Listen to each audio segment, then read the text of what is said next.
আচ্ছা দেখো, বিসমিল্লাহির রহমানির রহিম। খনিজ সম্পদ জীবাশ্ম। তাহলে খনিজ সম্পদ কি, যদি এই সম্পর্কে একটু বলি, তাহলে খনি থেকে যে সকল সম্পদ উত্তোলন করা হয় সেগুলো খনিজ সম্পদ। তো খনিজ সম্পদ গুলোর মধ্যে একটা ইম্পর্টেন্ট পদার্থ, খুব গুরুত্বপূর্ণ পদার্থ, সেটা হলো জীবাশ্ম। জীবাশ্ম কি এই বিষয়ে একটু কথা বলে নিই।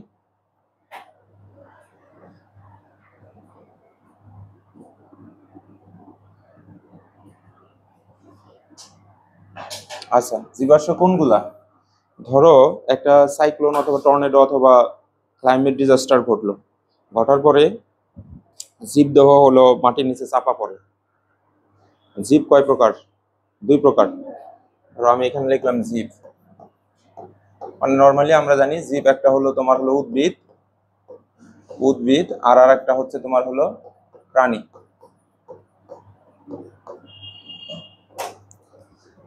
আচ্ছা, এখন উদ্ভিদ যদি মাটির নিচে চাপা পড়ে, মাটির নিচে তো বাতাস ঢোকে না, তাই না? সেখানে উচ্চ তাপমাত্রায় এই উদ্ভিদ দেহটা রূপান্তরিত হয় হলো কয়লায়। আর প্রাণী দেহ রূপান্তরিত হয় হলো তেলে। এটা লিখে নাও এই পেজে বা যে কোনো এক জায়গায়। এখন এই কয়লা এবং তেলকে একত্রে আমরা যেটা বলি, এই দুজনকে একত্রে বলি আমরা হচ্ছে হলো জীবাশ্ম জ্বালানি। জীবাশ্ম জ্বালানি জ্বালানি অর্থাৎ আমরা এই যে যে তোমার হলো কয়লাগুলা পাই, এগুলো হলো উদ্ভিদ দেহ অবশেষ, আর তেল টাইপের যেগুলো পাই এগুলো হলো প্রাণী দেহ অবশেষ।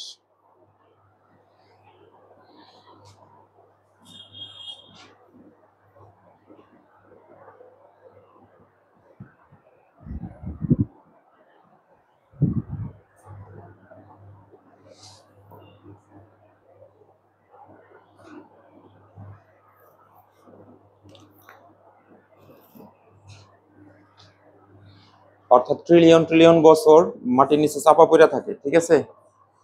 তো এইখানে বসো, এখানে ফাঁকা আছে, বসো। আচ্ছা, তাহলে মাটির নিচে চাপা পড়ার ফলে যে ঘটনাটা ঘটে, যে আমরা যে এই জ্বালানি গুলা পাই, জ্বালানি দুই প্রকার পাই, একটা হলো কয়লা আর একটা হলো তেল। কয়লা তেল কোথা থেকে আসে? উদ্ভিদ দেহ থেকে আসে। আর তেল কোথা থেকে আসে? প্রাণী দেহ থেকে। আচ্ছা, এবার একটা উপাদান এখানে বলা হয়েছে পেট্রোলিয়াম। পেট্রোলিয়াম হলো ক্রুড অয়েল, অপরিশোধিত তেল। তাহলে উদ্ভিদ দেহর কথা এখানে আলোচনা আসতেছে না, আসতেছে হলো পেট্রোলিয়াম অর্থাৎ তেল। প্রাণী দেহ থেকে যে অংশটা পাই, প্রথম অংশ লেখা হয়েছে, এগুলো শুধু বেসিক হলো এমসিকিউ টেস্টের জন্য। পেট্রোলিয়াম হলো এক প্রকার জীবাশ্ম জ্বালানি অথবা ফসিল ফুয়েল, ইংরেজি নেম। পেট্রোলিয়ামের মূল উপাদান হলো কার্বন, ঠিক আছে? এর মধ্যে অন্যান্য উপাদান খুব কম পরিমাণে থাকে, কিন্তু প্রধানত থাকে হলো কার্বন। যেখানে দাগ দিতেছে ওইখানে একটু দাগ দিবা। পেট্রোলিয়াম সাধারণত 5000 ফুট গভীরে থাকে বা তার চেয়েও বেশি শিলা স্তরে পাওয়া যায়। এগুলো এমসিকিউ টেস্টের জন্য। যে পেট্রোলিয়াম খনি থেকে পাওয়া যায় তাকে অপরিশোধিত তেল বলা হয়, অথবা অপরিশোধিত তেলের ইংরেজি হলো CRUDE, ওর নিচে লেখা আছে ক্রুড অয়েল। এই অপরিশোধিত তেলের আর একটা নাম হচ্ছে ক্রুড অয়েল। এটা এমসিকিউ এর জন্য। আর পেট্রোলিয়ামের সাথে যদি সালফার যুক্ত থাকে তাহলে সেটা দুর্গন্ধযুক্ত হয়। সালফারের এখানে একটা দাগ, দুর্গন্ধের এখানে একটা দাগ।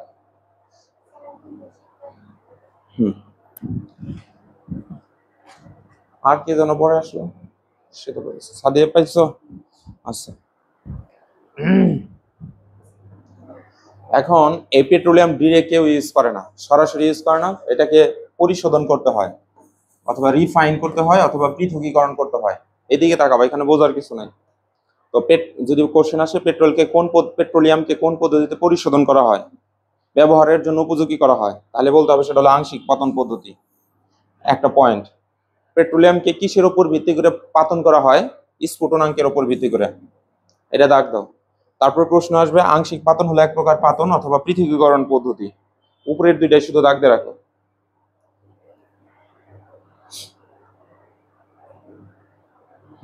এবারে পেট্রোলিয়ামের আংশিক পাতনের এখানে একটা বেসিকের মতো লেখা হয়েছে রুল।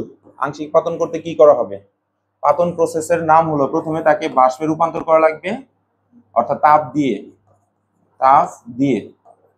তারপরে সেটাকে আবার ঠান্ডা করে ঘনীভবন করতে হবে। ঠান্ডা করে, এখন ঠান্ডা করলে সেটা ঘনীভবন হয়। তাহলে বাষ্পীভবন হলো তোমার গ্যাসে রূপান্তর করা লাগবে, তাপ দিয়ে তারা গলে ফেলতে হবে তেলকে। তেল জাতীয় পদার্থ না, এটা লিকুইড। তাহলে লিকুইডকে প্রথমে বাষ্প বানাবা। এইদিকে তাকাও, আমি এই জায়গায় লিখলাম তরল। বাচ্চারা এইদিকে তাকাও, তরলের মধ্যে তুমি যদি তাপ দাও, এখানে ডেল চিহ্ন দ্বারা তাপ বুঝাইলাম, আর প্লাস মানে দেওয়া, তাহলে সেটা রূপান্তরিত হয় বাষ্প। আবার তুমি বাষ্প থেকে যদি হলো তাপ সরিয়ে নাও, তাহলে ঠান্ডা হলো মাইনাস ডেল, সেটা হলো তরল, তরলে রূপান্তর হলো। আর এই জায়গায় লিখছি বাষ্পীভবন প্লাস ঘনীভবন, অর্থাৎ তরল থেকে বাষ্পের রূপান্তরের নাম হলো বাষ্পীভবন, আর বাষ্প থেকে তরলে রূপান্তরের নাম হলো ঘনীভবন। ঘনীভবন নাম দিল কিসের জন্য? যেমন আমরা মোটামুটি একটা সেন্স জানি, পদার্থের টোটাল 3টা অবস্থা থাকে। ওই যে রসায়নে, ওইটা তোমাদের সিলেবাসে নাই কিন্তু পড়াইছিলাম, তাই না? কঠিন, তরল, বায়বীয়।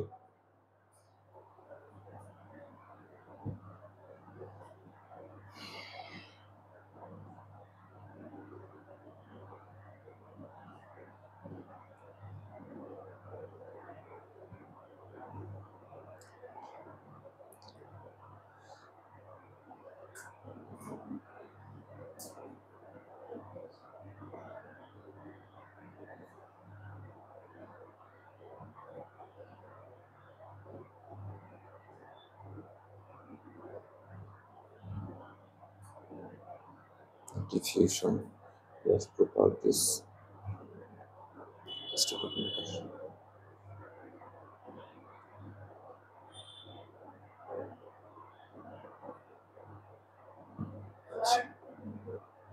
হ্যাঁ, এই জায়গায় দেখো পদার্থ কোন অবস্থায় আছে,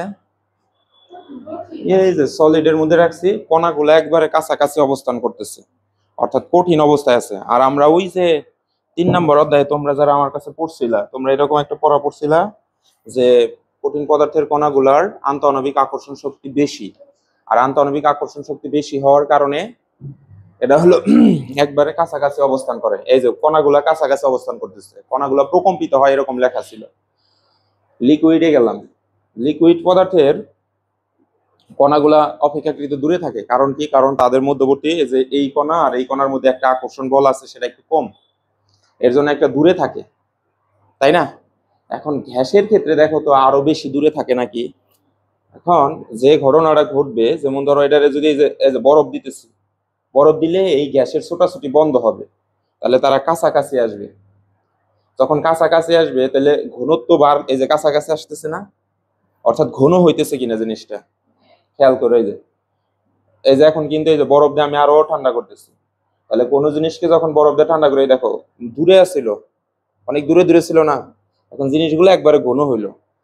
তাহলে ঠান্ডা করলে জিনিসগুলা কণাগুলা কাছাকাছি আসে, কাছাকাছি আসলে এই যে ঘন হইলো, এটার নাম হলো ঘনীকরণ। এটার নাম কি? আবার মনে করো আমি হিট দিলাম, এই যে প্রথমে গলে তরলে রূপান্তর হয়, এর ধরো এখন তরল স্টেট হয়েছে, এই তরলের মধ্যে যখন তাপ দেব তখন এটা গ্যাসে রূপান্তর হবো। তাহলে যদি প্রশ্ন বলি বাষ্পীভবন কি, তরলকে বাষ্পে রূপান্তর করার নাম হলো বাষ্পীভবন। আর বাষ্পের মধ্যে হলো বরফ দিলাম, মানে মাইনাস তাপ বের করে নিলাম, তখন কণাগুলা কাছাকাছি আসলো।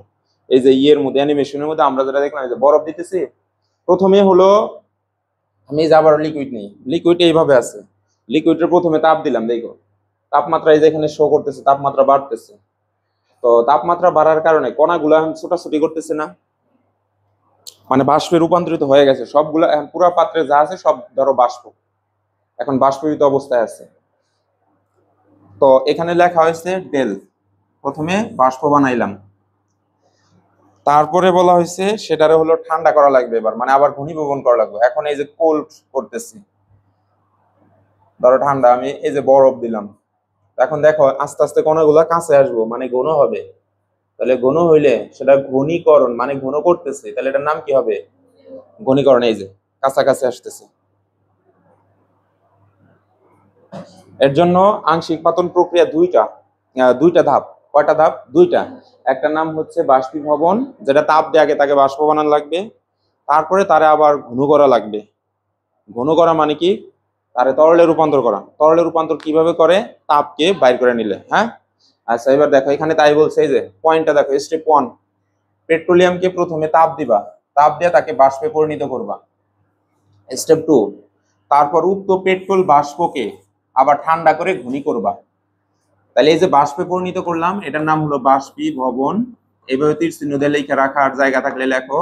আর এই যে ঠান্ডা করে আবার মানে তরলে রূপান্তর করলাম, এটার নাম হচ্ছে ঘনীভবন। ঘনীভবন, ব্যাস। আচ্ছা, এখন নিচে 3টা লাইন আছে, 4টা। 1 নাম্বার লাইন, উক্ত পেট্রোলিয়াম বাষ্পকে ঠান্ডা অথবা ঘনীভবন করার জন্য লম্বা একটা কলাম ব্যবহার করা হয়। কলাম মানে হচ্ছে পাইপ, এর পাইপ সদৃশ একটা, মনে করো যেমন তোমরা হলো ইটের ভাটা দেখছো তো নাকি, অনেক লম্বা পাইপ থাকে না? স্পেশালি যখন ঢাকা যাও, টাঙ্গাইল থেকে ঢাকা যাও, ওই যে নাসির গ্লাস হাউসের ওইখানে বিশাল বড় বড় চুল্লি আছে, ওখানে মানে পাইপ যে ইউজ করেছে ওটাও এক ধরনের কলাম।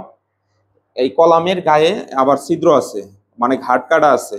এইখান দিয়ে এক ধরনের পদার্থ বের হবে, এখান দিয়ে এক ধরনের পদার্থ বের হবে, এখান দিয়ে। এখন এই ঘাট কত ডিগ্রি, এখানে একটা তাপমাত্রা, এটা একটা তাপমাত্রা, এরকম বিভিন্ন তাপমাত্রায় অঞ্চলে একটা করে দরজা আছে। তো এখানে বলতেছে উক্ত পেট্রোলিয়াম বাষ্পকে ঠান্ডা অথবা ঘনীভবন করার জন্য লম্বা কলাম ব্যবহার করা হয়, অর্থাৎ নিচ থেকে ঢুকিয়ে দেওয়া হবে, আস্তে আস্তে উপর দিকে উঠবে।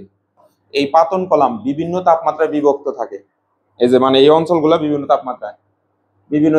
তারপর উক্ত পাতন কলামের নিচের অংশের তাপমাত্রা সবচেয়ে বেশি আর উপরের অংশের তাপমাত্রা সবচেয়ে কম। মানে এটার উদাহরণ হলো এরকম, যেমন ইটের ভাটার কথা যদি আমরা দেখি, ইটের ভাটাটাও তো এইরকম একটা সিস্টেম, এইরকম অনেক বড় চুল্লি থাকে, আগুন তো এখানে জ্বলে, তাপ এখানে বেশি থাকে, গ্যাসগুলো উঠতে উঠতে উঠতে পরে যে মুখ দিয়ে শুধু বের হয়ে যায়। তাহলে উপরে তাপ কম আর নিচে তাপ সবচেয়ে বেশি, এই কথাটাই এখানে ধরো বলা হয়েছে। তো সেই চুল্লিটা হলো ওই যে ওইটা। তো ক্রুড অয়েল মনে করো এই পাত্রের মধ্যে নিচ থেকে খনি থেকে উঠে এই ক্রুড অয়েল এই পাত্রে ঢেলে দিলাম, দেওয়ার পরে এই যে এখানে তোমার হচ্ছে তাপ দেওয়া হয়, এই পাইপের মধ্যে ঢুকিয়ে দেওয়া হয়। তারপরে এই জিনিসটা যখন গইলা যায়, অর্থাৎ এখানে বাষ্প হইতেছে, তাপ পাইতেছে, তরলটা, এই তরলটা বাষ্প হয়ে এই বাষ্পটা এই পাইপ দিয়ে পাঠিয়ে দিলাম, এটা উপরের দিকে মুভ করে। সবচেয়ে কম তাপমাত্রায় যেটা বের হবো, অর্থাৎ এই যে প্রথম ভাগের তাপমাত্রার অঞ্চলটা বাসায় 2-3 বার লেখ বা একটা কৌশল আছে, 0 থেকে 20 যত ডিগ্রি যে থামছে তারপরে 1 করে বাড়িয়ে নিবা। তাহলে 0 থেকে 20, এই যে পরে শুরু হয়েছে 21, 21 থেকে 70, তাহলে পরবর্তীটা কত থেকে শুরু হবো? 71 থেকে 120। তাহলে তার পরবর্তীটা 121 থেকে 170, 171 থেকে 270, 271 থেকে 340, আর 340 থেকে 400 এর বেশি, অর্থাৎ 400 ডিগ্রি সেলসিয়াস প্লাস। ওকে, এটা 2-3 বার লিখবা, মোট কয়টা ভাগ এভাবে লিখবা। যেমন আমি যদি বাসায় একবার লিখি 0 থেকে 20 ডিগ্রি সেলসিয়াস, তাহলে পরবর্তীতে হলো 21, 21 থেকে হবো 70, তাহলে তার পরবর্তীতে 71 থেকে 120, তারপরে 121 থেকে 200, 170 না 170, তারপরে আসতে চলে 170 থেকে 171 থেকে 270, তারপরে 271 থেকে 340, 341 থেকে 400 এর বেশি, এভাবে 3-4 বার লিখবা, এটা আয়ত্ত হবে। এটা তো আসলে ম্যাথ করে বের করার কিছু নাই। তো পেট্রোলিয়ামের এই যে লিখছি, পেট্রোলিয়াম বা ক্রুড অয়েলের বিভিন্ন অংশ, ক্রুড অয়েলের বিভিন্ন অংশ এবং বিভিন্ন স্ফুটাঙ্ক এবং তাদের মধ্যে কার্বন সংখ্যার ভিন্নতার ব্যবহার এবং এই বিভিন্ন অংশের ব্যবহার। তো এই 7টার নাম এখানে দেওয়া হয়েছে। প্রথমে যেটা পাই সেটার নাম হলো এলপিজি গ্যাস অথবা পেট্রোলিয়াম গ্যাস, যেটা ওই যে বাসা বাড়িতে আমরা সিলিন্ডারের মধ্যে ইউজ করি। তারপরে হলো যেটা পাও সেটা হলো পেট্রোল, আবার ওটার মধ্যে গ্যাসোলিনও থাকে, ন্যাফথা, কেরোসিন, ডিজেল। ডিজেলের আবার 2টা অংশ এখানে দেখানো হয়েছে, বইয়ের মধ্যে এইভাবে লেখা আছে, লুব্রিকেটিং তেল, জ্বালানি তেল, প্যারাফিন, মোম, আর একটা হলো বিটুমিন বা পিচ। তাহলে ওই যে চিত্রের মধ্যে যদি দেখো 0 ডিগ্রি থেকে 20 এর মধ্যে যেটা পাওয়া যায় সেটা হলো পেট্রোল, ওই যে এটা একবার উপর দিয়ে যেটা বেরোবো, লিকুইড পেট্রোলিয়াম গ্যাস। দেখি তো, মানে এই চিত্রটা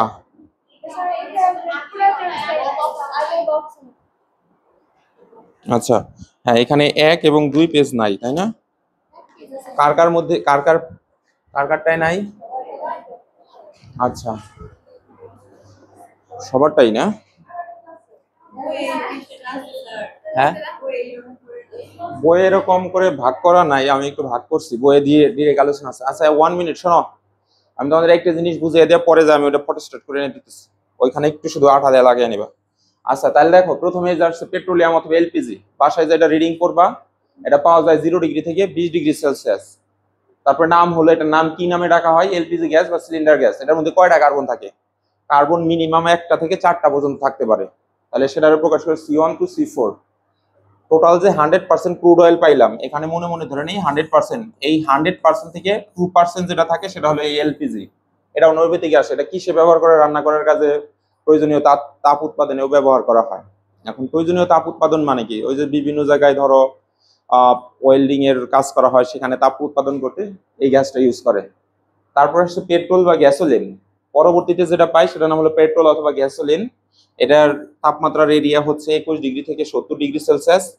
এটা কি কি নামে ডাকা হয়? পেট্রোল বা গ্যাসোলিন। কার্বন সংখ্যা কতগুলা থাকে? 5 থেকে 10 পর্যন্ত থাকে। আচ্ছা, এখানে একটা ইম্পর্টেন্ট জিনিস আছে, ওই একটু আগে যেটা দেখাইলাম তাপমাত্রার ক্ষেত্রে 1 করে বাড়ে না।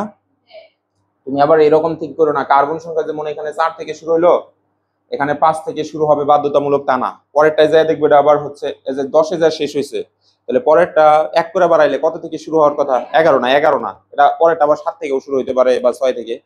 এটা হলো জাস্ট সাইন্টিফিক এক্সপেরিমেন্টের মাধ্যমে তারা যে ভ্যালুগুলা পাইছে সেই ভ্যালুগুলা এখানে শো করছে। এটা হলো ম্যাথ করে বের করার কিছু নাই। কার্বন সংখ্যার শতকরা পরিমাণ টোটাল 5% থাকে পেট্রোল এই ক্রুড অয়েলের মধ্যে। এটা কোথায় কোথায় ব্যবহার করে? পেট্রো ইঞ্জিন, প্রাইভেট কার, মাইক্রোবাসে ব্যবহার করে, মোটরসাইকেল ইঞ্জিনেও ব্যবহার করে। আচ্ছা, তারপরে যেটা পাই সেটা ন্যাপথা। ন্যাপথা, এই যে ন্যাপথাতে কার্বন সংখ্যা হলো 7 থেকে 14 আর তাপমাত্রার এরিয়া হলো 71 থেকে 120। ঠিক আছে, আর এটা টোটাল কার্বনের পরিমাণ শতকরা হলো 10%। পেট্রোকেমিক্যাল শিল্পে ইউজ করা হয় রাসায়নিক যৌগ হিসাবে এবং দ্রব্য হিসাবে, জ্বালানি হিসাবে ওটা ব্যবহার করে। পেট্রোকেমিক্যাল শিল্প বলতে অর্থাৎ ইন্ডাস্ট্রিতে যেগুলো ইউজ করা হয়। তারপর হলো স্ফুটনাঙ্ক হচ্ছে 121 থেকে 170 যেটা পাও সেটা হলো কেরোসিন। এখন বাসা বাড়িতে আমরা যেটা ইউজ করি হলো ডিজেল, ওটা আসলে কেরোসিন না, মানে আমাদের একটু ভুল হয় আর কি। কেরোসিনের কার্বন সংখ্যা হলো 11 থেকে 16-র ভিতরে থাকে। আর হচ্ছে টোটাল পরিমাণের 13% হলো কেরোসিন, ওই যে ক্রুড অয়েলের।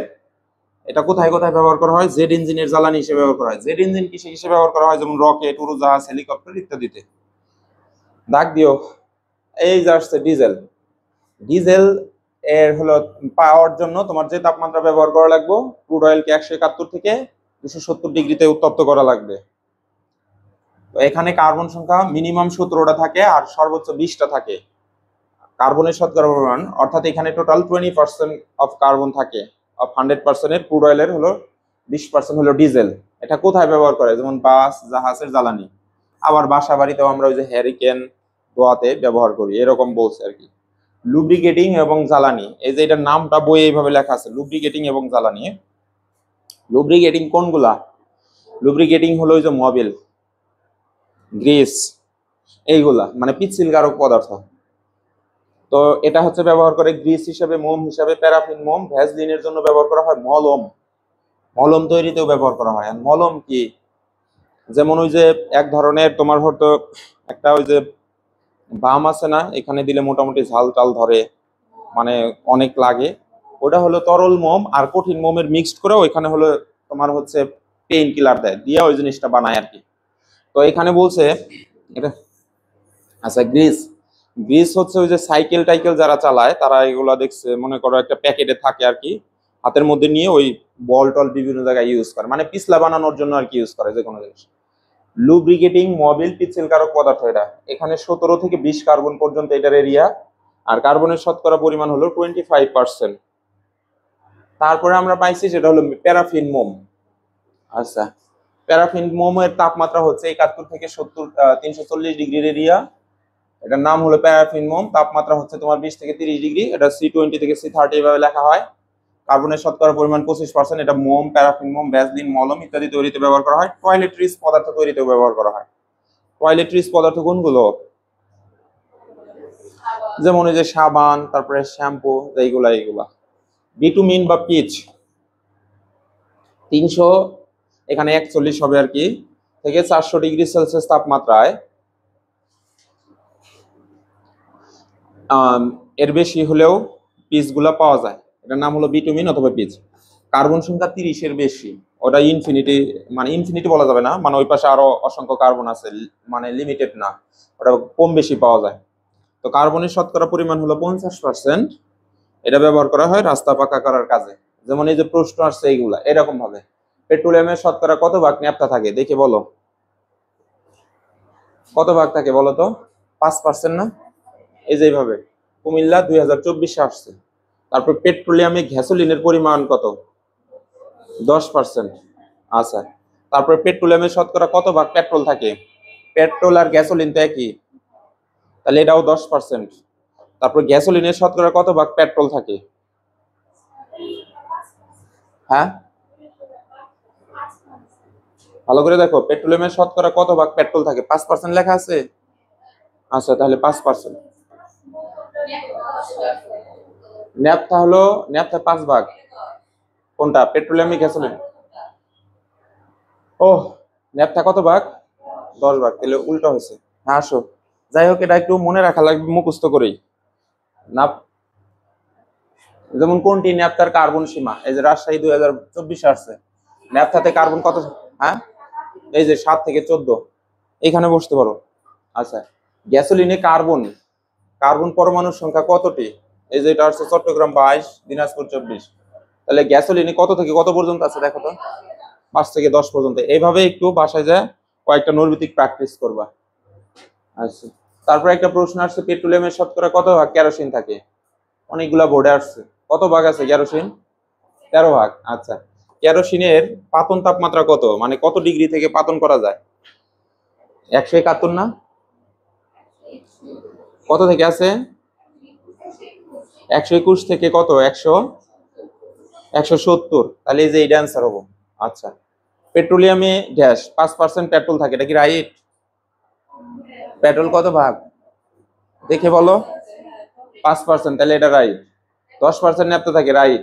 98% পানি থাকে, এটা রং, কারণ এখান থেকে পানি নিয়ে কোনো আলোচনা হয় নাই। এইভাবে। আচ্ছা, এইখান থেকে পড়া শুরু হবে। তোমরা খাতা বের করো, একটু লেখালেখি করা লাগবে। আমি জাস্ট 1 মিনিট লাগবে, যা বড় আসবো জাস্ট যা বলবো যে বাচ্চাদের হলো একটা পেজ ওড়ে নাই। মূল কথা হলো, যাদের ইন্টারমিডিয়েট কেমিস্ট্রি খুব ভালো বোঝার ইচ্ছা আছে, অর্গানিক কেমিস্ট্রি মানে সেকেন্ড পার্টের অনেক বড় অধ্যায়, এখান থেকে খুব ভালো করে শিখে যা লাগবে। এইগুলাই হলো building block of organic chemistry. এখানে লিখে দিচ্ছি basic book of organic chemistry, এর সবচেয়ে গুরুত্বপূর্ণ অংশ হলো হাইড্রোকার্বন।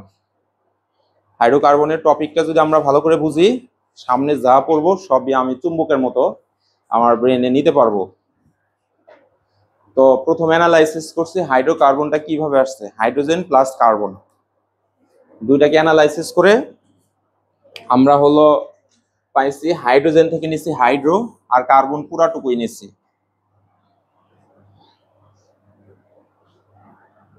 আর এই যে হাইড্রোজেন থেকে নিচ্ছি হলো হাইড্রো, আর কার্বন পুরাটুক নিয়ে আমরা হয়ে গেল হাইড্রোকার্বন। তার মানে বোঝা যাইতেছে হাইড্রোকার্বনের মধ্যে শুধু কার্বন আর হাইড্রোজেন থাকবে, আর কেউ থাকবে না। ঠিক আছে, তাহলে ডেফিনেশনটা এখানে বানানো হয়েছে এইভাবে। প্রথমে লেখা আছে শুধুমাত্র হাইড্রোজেন এবং কার্বনের সমন্বয়। এই যে এই লাইনটুকু মনে রাখাই লাগবে, এটা ইম্পর্টেন্ট। হাইড্রোজেন এবং কার্বনের সমন্বয়ে গঠিত যৌগ সমূহকে হাইড্রোকার্বন বলা হয়। এখন সমন্বয় শব্দের অর্থ কি বা এটা কেন বললাম খুব ইম্পর্টেন্ট। যেমন ধরো আমি এখানে লিখলাম C3, 3 × 6, 2 যোগ করলে 8 হয়, C3, এমনি এখানে 12 দিলাম, C3, 6 রেখে দিলাম, C3, 6 থেকে 2 বিয়োগ করলে 4 হয়। আচ্ছা শোনো, আমি তোমার কিছুই বুঝাই নাই, এমনি জাস্ট 3টা কার্বন দিয়ে তার মধ্যে হাইড্রোজেন ঢুকাইছি। এখন এটা একটা সমন্বয়ের মধ্যে পড়ে। কিভাবে পড়ে? যেমন ধরো আমি লিখছি এখানে 3 আছে, তাহলে 8 বানানোর জন্য 3 রে 2 দ্বারা গুণ করছি এবং তার সাথে 2 যোগ করছি, 3 × 6, 2 যোগ করলে হয় 8। এই যে এটা একটা সমন্বয়। এখন এই 3 এর সাথে 12 দিচ্ছি, এটা কোনো ধরনের সমন্বয় করে নেই, এমনি আমি একটা সংখ্যা দাঁড় করাইছি। আবার এটা দেখো 3 এর সাথে এই যে এখানে কার্বনের সংখ্যা 3 আছে, তার সাথে শুধু 3 যোগ করে রাখছিলাম, আর 3 এর সাথে 2 গুণ করে রাখছিলাম। গুণ করার পর আবার 2 বিয়োগ করলে 4 হয়, 3 × 6, 6 থেকে 2 বিয়োগ করলে 4 হয়। তাহলে 3 ধরনের এখানে সমন্বয় পাইলা। একটা সমন্বয় হলো কার্বনের যে সংখ্যাটা থাকবে ওই সংখ্যারে 2 দিয়ে গুণ করছি, করে তার সাথে আবার 2 যোগ করছি। কার্বনের যে সংখ্যাটা থাকবে তার শুধুমাত্র 2 দ্বারা গুণ করে রেখে দেওয়া। এইদিকে তাকাও, কার্বনের যে সংখ্যা তারে 2 দ্বারা গুণ করে তা থেকে 2 বিয়োগ করা। কি বুঝলা?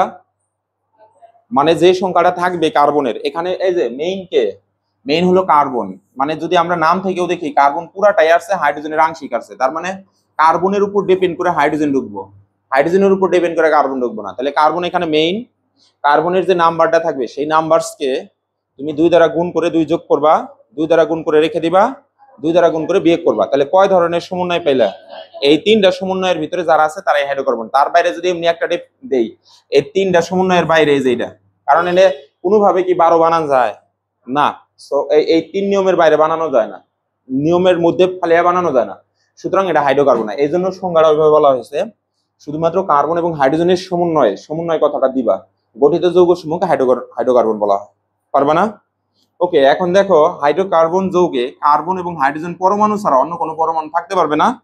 হাইড্রোকার্বনের মাদার ইকুয়েশন অথবা সাধারণ সংকেত, এটারে মাদার ইকুয়েশন না, মাদার সিম্বল হলো CxHy। এক্স দ্বারা কার্বনের সংখ্যা বোঝায় আর ওয়াই দ্বারা হলো হাইড্রোজেনের সংখ্যা নির্দেশ করে। যেমন এইখানে তাহলে বলো তো এই যৌগটার মধ্যে যদি তাকাই, এক্স এর মান কত? 3, ওয়াই এর মান কত? কারণ আমরা লিখছি হলো CxHy, তার মানে এটা হলো কার্বনের সংখ্যা, এটা হলো হাইড্রোজেন সংখ্যা, তাহলে এটা ওয়াই এর সাথে মিলে যেতেছে 8। এইখানে তাহলে কি আইতেছে? x = 3, y = আসতেছে হলো 6। এইটার ক্ষেত্রে x = 3, y = আসতেছে 6। তাহলে একটা মজার জিনিস দেখো, কার্বনের নাম্বার চেঞ্জ হয় নাই, কার্বনের নাম্বার 3, কার্বনের নাম্বার 3, কার্বনের নাম্বার 3, খালি চেঞ্জ হয়েছে কে? হাইড্রোজেনের নাম্বার। তার মানে সমন্বয়ের ক্ষেত্রে চেঞ্জ আসবে হাইড্রোজেন। আচ্ছা, তো পরের লাইনে এখানে লেখছে এই যে এই পয়েন্ট যেগুলা বললাম এখানে লেখা আছে, হাইড্রোকার্বনের সমন্বয় 3 ভাবে করা হয়। কার্বনের যে সংখ্যাটা থাকবে তার সাথে 2 গুণ করবা এবং 2 যোগ করবা, করলে যে যে জাতীয় হাইড্রোকার্বন পাওয়া যাবে তার নাম হবো অ্যালকেন। ঠিক আছে, টিকমিক দেওয়া লাগবে, বাসায় যায় কিন্তু দেখা লাগবে। কার্বন সংখ্যার সাথে 2 গুণ করে রেখে দিবা, আর কিছু করবা না, তাহলে যেটা পাবা সেটা নাম হলো এই যে অ্যালকিন, লাস্টে এন আছে। কার্বন সংখ্যার সাথে 2 গুণ করে 2 বিয়োগ করলে যা পাবা সেটা হলো অ্যালকাইন, এন আছে। তাহলে আমি 3 ধরনের সমন্বয় পেলাম, একটা সমন্বয়ের নাম হচ্ছে অ্যালকেন, আর একটা সমন্বয়ের নাম হচ্ছে অ্যালকিন, আর একটা সমন্বয়ের নাম হচ্ছে অ্যালকাইন। এগুলা যৌগের নামই, মানে এই সমন্বয় করে যে যৌগগুলো পাবো সেই যৌগগুলোর নাম হবে অ্যালকেন, অ্যালকিন এবং অ্যালকাইন। এখানে এই ঘটনাটা এক্সাম্পল দেওয়া হয়েছে, যেমন C3H8, এখানে C4H8। তাহলে এটা কোন সমন্বয়ের মধ্যে পড়ছে দেখি পারো নাকি? কার্বনের নাম্বার হলো 4, তার সাথে 2 দ্বারা শুধু গুণ করলেই তো 8 হয়, তাহলে এটা কোন সমন্বয়ের মধ্যে পড়তেছে? তার মানে এই জাতির নাম হচ্ছে অ্যালকিন জাতি। আচ্ছা, এটা কোন সমন্বয়ের মধ্যে পড়ে দেখো তো একটু। 7 × 14, 14 থেকে 2 বিয়োগ করলে 12 হয়, তাহলে এটা পড়তেছে হলো অ্যালকাইন মানে গোষ্ঠীর মধ্যে পড়তেছে। বুঝছো? এই 3টা সমন্বয় আমরা মনে রাখি, এই 3টা দিয়েই সামনে আমরা হলো রুলস তৈরি করব। আচ্ছা, এখানে একটু লিখি যাতে মানে একটু ক্লিয়ার সেন্স হয়। তাহলে এটার সূত্রটা এমন হয় না, যেমন ধরো সিএন সিএন সিএন, আমি এখানে লিখছিলাম সংখ্যা, সংখ্যা মানে কি বলতো? নাম্বার। তাহলে নাম্বারের এন দিলাম, এর মধ্যে এইচ ঢুকাবো, আমি এর মধ্যে এইচ ঢুকাইতে চাই, এর মধ্যে এইচ ঢুকাইতে চাই। তাহলে এখানে রুল হলো 2 গুণ করো। আচ্ছা, এন এর সাথে আমি 2 গুণ করলাম এবং 2 যোগ করো, তার সাথে আবার 2 যোগ করলাম। তাহলে সূত্রটা কি দাঁড়ায়, মানে এটা যদি এখন গুছিয়ে লিখি, তাহলে এটার রুলটা দাঁড়াইতেছে হলো CnH 2n ওকে 2n + 2, এরকমই তো দাঁড়ায় নাকি? তাহলে এইটার রুলটা কেমন হইতে পারে? এখানে শুধুমাত্র n কে 2 দ্বারা গুণ করে রাখতে বলছে, এর সাথে যোগ অথবা বিয়োগ কিছু করতে বলে নাই। তাহলে এটার রুলটা দাঁড়াবে হলো Cn ওকে Cn, H2n ওকে H2n। অনুরূপভাবে অ্যালকাইনের ক্ষেত্রে আবার বিয়োগ করতে বলছে, তাহলে n লিখলাম, তার সাথে 2 গুণ করলাম, আবার 2 বিয়োগ করলাম, তাহলে এটার ফর্মুলাটা হবে Cn H2n ওকে 2n আর হলো -2। তাই সামনে আমরা একটা জিনিস পাবো, অ্যালকেনের সাধারণ সংকেত হলো এই যে এটা বইয়ের মধ্যে লেখা আছে CnH2n + 2, অ্যালকিনের সাধারণ সংকেত হলো CnH2n, অ্যালকাইনের সাধারণ সংকেত হলো CnH2n - 2। মানে বইয়ের মধ্যে ডিরেক্ট লেখা আছে, কিন্তু এটা কিভাবে আসলো সেই জিনিসটা আমরা আলোচনা করলাম। বুঝাইতে পারছি? বাসায় এটা একটু এইখানে একটু লেখো, কারণ এই যে এই লাইনের পাশে এইভাবে করে এই লাইনে আসবা, এটার পাশে তীর চিহ্ন দিয়ে এই লাইনে আসবা, এটার পাশে তীর চিহ্ন দিয়ে এটা আসবা। দ্রুত, সময় হলো 15 সেকেন্ড।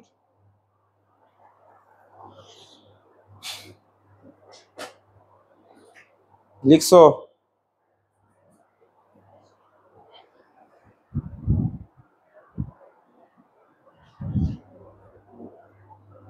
বইয়ের মধ্যে হচ্ছে এটার হলো মনে হয় 17 পেজ, আর আমাদের শীটের মধ্যে হলো 93 পেজ, মানে 97 পেজ আছে, তো বেশি পড়তে হবে।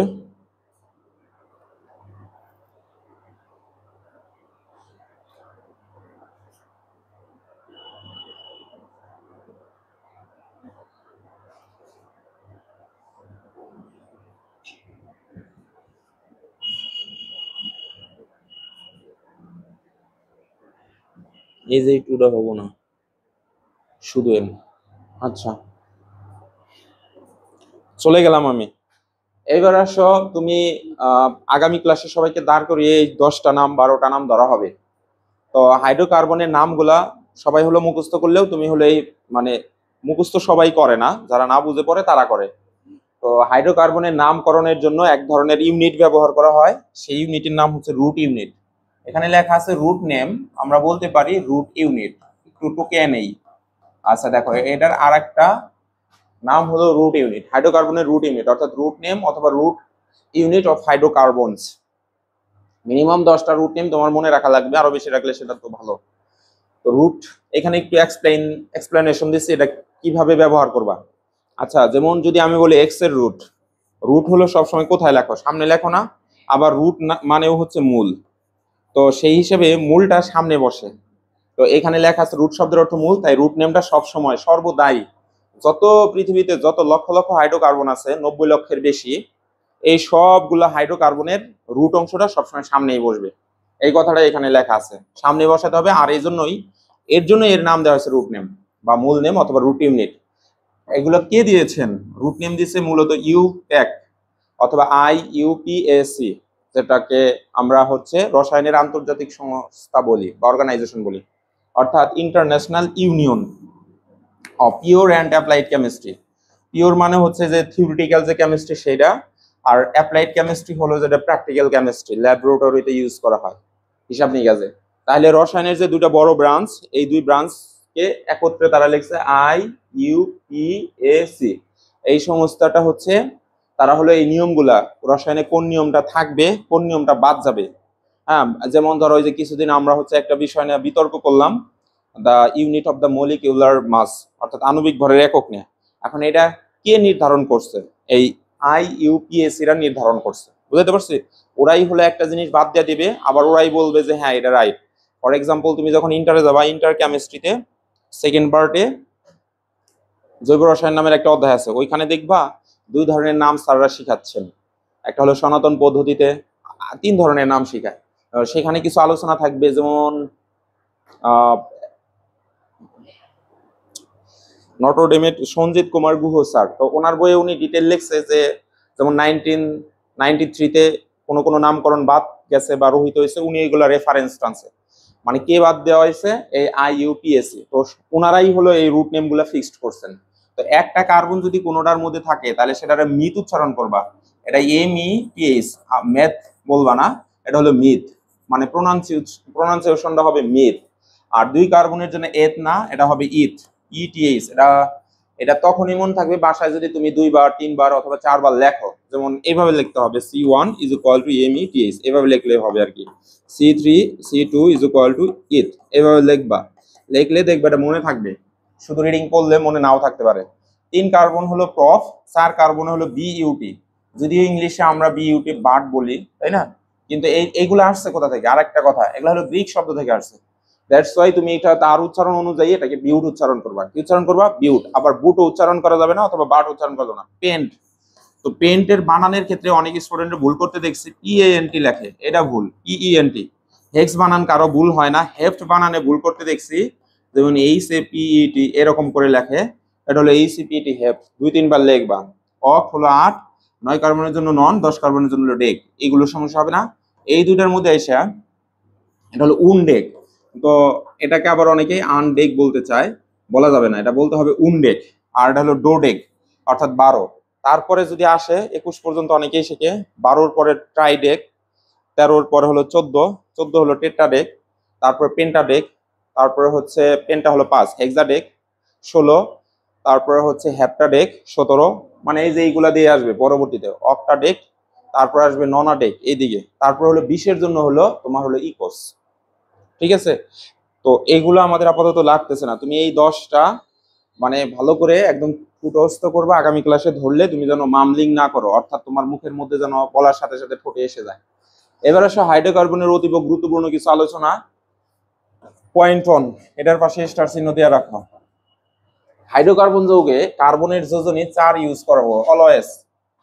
সকল হাইড্রোকার্বনে লেখা আছে, এবং হাইড্রোজেনের যোজনী 1 ইউজ করবা। পরে তাহলে যার যোজনী যত, সমযোজী বন্ধন গঠনে তার হাত ততগুলো হবে। আমরা হচ্ছে পঞ্চম অধ্যায়ে দেখে আসছিলাম 2 ধরনের বন্ড, একটা হচ্ছে আয়নিক বন্ড আর একটা কি সমযোজী বন্ড। সমযোজী বন্ড কোনগুলোর মধ্যে হয়? অধাতু অধাতু। কার্বনও এখানে অধাতু, হাইড্রোজেনও কি অধাতু। তো কার্বনের নিজস্ব ইলেকট্রন বিন্যাস যদি দেখাই, নর্মালটা হলো 1s2 আর 2s2 আর হলো 2p2, এটা হলো তার নর্মাল ইলেকট্রন বিন্যাস। তো এটার যোজনী জানার জন্য আমরা শিখছিলাম অধাতুর উত্তেজিত ইলেকট্রন বিন্যাস করতে হয়। তো ফার্স্ট এক্সাইটেড পজিশনে 1s2, এই হলো 2s2, এটারে ভাঙবো, এস তো আর ভাঙা যায় না, তাহলে আমরা ভাঙলে এটা 3 অক্ষরের জন্য 2px 2py and 2p হলো z। তাহলে 2টা ইলেকট্রন আছে, এখানে রাখলাম, আর এটা ফাঁকাই থাকে। তাহলে প্রথম উত্তেজিত অবস্থায় কার্বনের যোজনী হলো 2। আমরা জানি যে হচ্ছে বিজোড় ইলেকট্রন গুলা হলো যোজনী নির্দেশ করে। এখন এটাকে আরো উত্তেজিত করা যাবে কিনা? এটার উত্তর হলো হ্যাঁ, করা যাবে। সর্বশেষ শক্তি স্তরে যতক্ষণ পর্যন্ত জোড়া ইলেকট্রন এবং ফাঁকা অরবিটাল থাকে ততক্ষণ পর্যন্ত তাকে উত্তেজিত করা যায়। বুঝছো রিমি? এটা হয়তো 5 অধ্যায় তুমি যেখানে পড়ছো আলোচনা হয় নাই, আপাতত দেখো, দেখতে দেখতে হয়ে যাবে। তাহলে এটাকে আরো উত্তেজিত করা যাবে, দ্যাটস ওয়াই আমি ডাবল স্টার মার্ক করলাম। বাধ্যতামূলক নয়, একটা স্টার মার্ক দিলেও সমস্যা নাই। 1s2, এইখান থেকে একটা ইলেকট্রন এইখানে ভেঙে গেল, এই যে, তাহলে এখানে 2pz, এই জায়গায় হলো 1, আর এই জোড়াটা এখানে নামিলাম 2px1 2py1 and z1। তাহলে দেখতেছি সর্বশেষ শক্তি স্তরে বিজোড় ইলেকট্রন 4, এই ক্ষেত্রে তার যোজনী হলো 4। তুমি সবসময় হাইড্রোকার্বন মানে যে হাইড্রোকার্বন আছে বা জৈব যৌগ আছে সব জায়গায় কার্বনের জন্য 4 ইউজ হবে। বুঝছো? তা ব্যাপারটা কেমন? যেমন ধরো এখানে এটা একটা বিজোড় ইলেকট্রন, তাহলে আমরা হচ্ছে সর্বশেষ শক্তি স্তরের ইলেকট্রন গুলা এইভাবে লিখতাম, ডট এবং ক্রস, মনে আছে এগুলা? তাহলে সেই হিসেবে এইটাকে আমরা লিখবো এখন, এই ইলেকট্রনটা হলো আর একটা হাত, এই ইলেকট্রন হলো আর একটা হাত, এই ইলেকট্রন হলো আর একটা হাত, এই ইলেকট্রন হলো আর একটা হাত। তার মানে কার্বনের বন্ড হবে 4টা। কয়টা? হাইড্রোজেনের যদি ইলেকট্রন বিন্যাস করি, তাহলে হাইড্রোজেনের ইলেকট্রন হচ্ছে 1s1, অর্থাৎ এই ইলেকট্রনটা সর্বশেষ ডট দেব দেখাইলে, এটা আমরা যদি বন্ড আকারে দেখাই, এই ইলেকট্রনটাই হলো এখানে বন্ড, অর্থাৎ এই হাত দিয়ে সেই হাতে ধরবো। এর জন্য সব সময় যতগুলো হাইড্রোকার্বন আছে সবগুলোর মধ্যে তুমি হচ্ছে অলওয়েজ হচ্ছে কার্বনের 4টা হাত গণনা করবা। কয়টা হাত? 4 হাত। আর হাইড্রোজেনের কত হাত গণনা করবা? 1 হাত। আচ্ছা, এখানে সেই কথাটাই এখানে লিখছে যে সকল হাইড্রোকার্বনে কার্বনের বন্ড মানে হাত 4টি হিসাব করতে হবে, আর সকল হাইড্রোকার্বন যৌগে হাইড্রোজেনের বন্ড বা হাত হলো একটা হিসাব করতে হবে। এইখানে যে স্ট্রাকচারটা দেখানো হয়েছে, যদি স্ট্রাকচারটা এখন দেখাই, যেমন ধরো আমি একটু আগে লিখছিলাম C3H8, এভাবে লিখছিলাম। কার্বন কয়টা আছে এই জায়গায়? 3টা। তাহলে 1 2 3, কার্বনের চারদিকে এরকম 4টা হাত দেয়া দাঁড়িয়ে আছে, এভাবে দাঁড়িয়ে আছে। এখন হাইড্রোজেন নিয়ে আসলাম। হাইড্রোজেন এখানে কয়টা আছে? 8টা। তো হাইড্রোজেনকে ধরো এইখানে একটা দাঁড় করালাম এই দিকে। তো এই হাইড্রোজেন এই জায়গায় অনুমতি চাইতেছে, ওর কাছে এসেও বলতেছে যে হাতটা ধরা যাবো কিনা। বললো হ্যাঁ ফাঁকা আছে ধরো। অনুরূপভাবে তাহলে উল্টা দিক থেকেও একটা হাইড্রোজেন আসতে পারে। ধরো এই যে জায়গায় হাইড্রোজেন দিলাম, এই ফাঁকা হাত, হাইড্রোজেন ফাঁকা হাত, হাইড্রোজেন ফাঁকা হাত। আচ্ছা, এখানে একটা হাইড্রোজেন দিলাম, আর এই জায়গা থেকে একটা হাইড্রোজেন দিলাম। আমি 2 কালার দিচ্ছি একটা কারণে, মানে প্রতি একটা বন্ধন যে একটা বন্ড হয়, আমরা হচ্ছে 5 অধ্যায়ে পড়ে আসছি, একটা বন্ধনের মধ্যে 2টা করে ইলেকট্রন থাকে। এই কালার ইলেকট্রন হলো কার্বনের, আর এটা হলো অর, 2টা মিলে একটা বন্ধন হয়। যেমন ধরো তো এটা, এই যে এখানে একটা বন্ড হয়েছে সোজা, এখানে একটা বন্ড হয়েছে, তাই না? মাঝখানে ধরো এটা দ্বারা জোড়া বুঝাইছে। তো আমি যদি ওইরকম একটা অন্য কালার দিয়ে এখন বুঝাইতেছি যে এখানে জোড়া লাগতেছে, ওয়াই শেডারে ধরলো, জোড়া লাগলো এটা, জোড়া লাগলো এটা, জোড়া লাগলো এটা, এটারে ধরলো, এটারে ধরলো, এটারে ধরলো। তাহলে পাশাপাশি দাঁড়াইলে এখন এটাও ধরলো, এই হাত বাম হাত দিয়ে ধরো, তুমি ওরে ধরো, হ্যাঁ তুমি আবার ধরো, দুজন ধরো। তাহলে দেখো এরকম বড় একটা চেইন বানানো সম্ভব না? হ্যাঁ, ও যায় এইভাবে যদি পুরাটাই ধরে, আমরা সবাই একটা লাইনে দাঁড়াতে পারবো না? কথা বলো না কেন? অনুরূপভাবে এখানে এই যে চেইন তৈরি করলো, ও এসে এই যে এটারে ধরলো, ও এটারে ধরলো। এখন দেখো তো কার্বনের কয় হাত ইউজ হয়েছে, যদি গণনা করি 1 2 3 4, 1 2 3 4, 1 2 3 4, বুঝতে পেরেছো? এখন প্রতিটা যদি আমি ঢেকে রাখি, হাইড্রোজেনকে যদি আমি ঢাকি, যেমন ধরো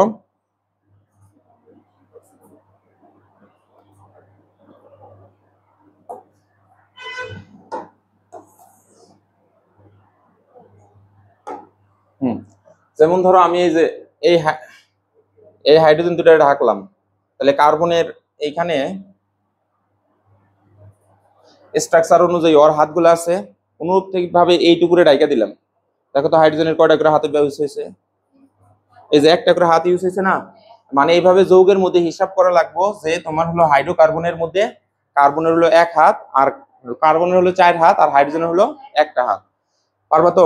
আচ্ছা, এটাকে আর কোন মেথডে লেখা যায়? এখন এটা হলো তার গাঠনিক স্ট্রাকচার, মানে এটাকে চেইনে নিয়ে আসি। যদি চেইনে নিয়ে আসি তাহলে এরকম, যেমন ধরো এইটা এইটা এইটা, এই তিনটারে পাশাপাশি দাঁড় করালাম, CH3, এই বন্ড যেমন আছে তেমনই থাকুক, 1 2, এটারে লিখলাম CH2, 1 2 3, আর মাঝখানের এই বন্ডটা দিয়ে দিলাম, তাহলে এখানে আসতেছে CH3। এই যে এটারে বলে চেইন স্ট্রাকচার বা চেইন গঠন অথবা শিকল গঠন, বুঝছো? আচ্ছা, এটা কখন হয়? ধরো এখন এটাকে আরো সংকোচন করা যায় কিনা, রাসায়নিক বিক্রিয়ার মধ্যে এইভাবে লেখা হবো, বিক্রিয়ার মধ্যে আমি যেইভাবে লিখবো, লিখে লিখে বিক্রিয়া করবো, বুঝছো?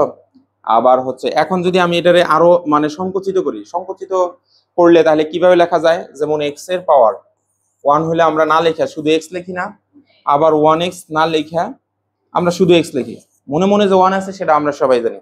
তাহলে এটাকে এইভাবে লেখা যাবো, CH3, এটা না লেখা উর্ধ হয়ে রইলো CH2, আর এটারে লিখলাম CH2, অর্থাৎ with bond chain without bond chain, অর্থাৎ এর মধ্যে চেইন সহ হলো একটা মানে স্ট্রাকচার, আর চেইন ছাড়া একটা, সরি ভুল হলো, বন্ড ছাড়া একটা শিকল গঠন, আর বন্ড সহ শিকল গঠন, আর বন্ড ছাড়া শিকল গঠন, এটা মনে রাখবা। হ্যাঁ,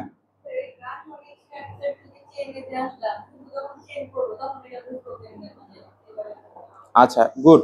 এখন কিভাবে বুঝবা দেখো, যেমন এখানে এইভাবেই বোঝা লাগবে, যেমন এটার মধ্যে যে 1 আছে মনে মনে, এখানে একটা 1 আছে, এখানে একটা 1 আছে, এটা তো ব্রেনে সিগন্যাল দেয়, তাই না? এখানে তাহলে ওইভাবে এখন বোঝা লাগবো যে 3 হাত হলো 3টা হাইড্রোজেন নিচে, আর একটা হাত ওই পাশের কার্বনের সাথে আছে। অনুরূপভাবে এখন এটার ক্ষেত্রে তাহলে কিভাবে বুঝবা? 2টা হাইড্রোজেনের জন্য এই যে 2টা হাইড্রোজেনের 2 হাত ইউজ হয়েছে, আর বাকি হাত দুই পাশের 2টা কার্বনের ধরছে, বুঝছো? কারণ ওটা এইভাবে আমি একটু বুঝাই, যেমন ধরো আমি ধরো এরকম আমার হাত লম্বা, আমি এইভাবে থাকি, এখন আমি এই রুমে কি এইভাবে প্রবেশ করতে পারবো? এখন এটা ঘুরাইলাম, ঘুরিয়ে ধরো এইভাবে আসছি, ভালো কথা। এখন এইদিকে ঘুরতে গেলেও বাড়ি খাচ্ছে, এই জন্য একটু চাপিয়ে নিলাম, নিতে পারি না? আবার ধরো মেট্রো রেলে গেলাম, আর মেট্রো রেলে যায় যদি এইভাবেই ওঠার চেষ্টা করি, যখন ফাঁকা আছে উঠছি, যখন প্রচুর যাত্রী হবে তখন হাতগুলা নামিয়ে নিলাম, তারপরে অবস্থা কি হয়? যতবার মেট্রো রেলে যাতায়াত করলাম দেখলাম যে মনে হয় যাতা খাওয়া লাগে অনেক, একজন আরেকজনের সাথে চাপ খায়, তো এটা ওইরকম একটা সেন্স, মানে এটা মেট্রো রেলের সাথে যায় না, জাস্ট বুঝাইলাম যে এটা একটা স্ট্রাকচার, এটা একটা স্ট্রাকচার। এখন নর্মালি বিক্রিয়ার মধ্যে এইভাবে আর এইভাবে লেখা হয়, অর্থাৎ এমসিকিউ বা যে কোনো জায়গায় এইভাবে থাকবে, বুঝতে পারছি? এখন আসো স্টিক মেথডটা কি সেটা একটু দেখে নেই, কারণ স্টিক মেথড লাগবে একজন ভালো স্টুডেন্ট হিসাবে। ধরো আমি লিখলাম CH3, 1 2 3 4 5, 5টা কার্বন নিলাম। এখন ডিরেক্ট করব, দেখো এইখানে হলো একটা হাইড্রোজেন হাইড্রোজেন হাইড্রোজেন, এখানে নিলাম হাইড্রোজেন, তাহলে এইদিকে 1 হাত, এখানে হাইড্রোজেন হাইড্রোজেন, এইদিকে হাত, এখানে হাইড্রোজেন হাইড্রোজেন হাইড্রোজেন হাইড্রোজেন, এই হাতে কার্বন ধরলো, এটা ধরলো এই কার্বন, হাইড্রোজেন ধরলো, ও হাইড্রোজেন ধরলো, হাইড্রোজেন ধরলো। এখন বলো এখানে একই কালার দিচ্ছে, কিন্তু এই বন্ড কার কার অংশ? গুড। যখন হাইড্রোজেন বেরিয়ে যাবো শুধু হাইড্রোজেনের টুকুই নিয়ে যাবো, সে কার্বনের টুকু নেবে না।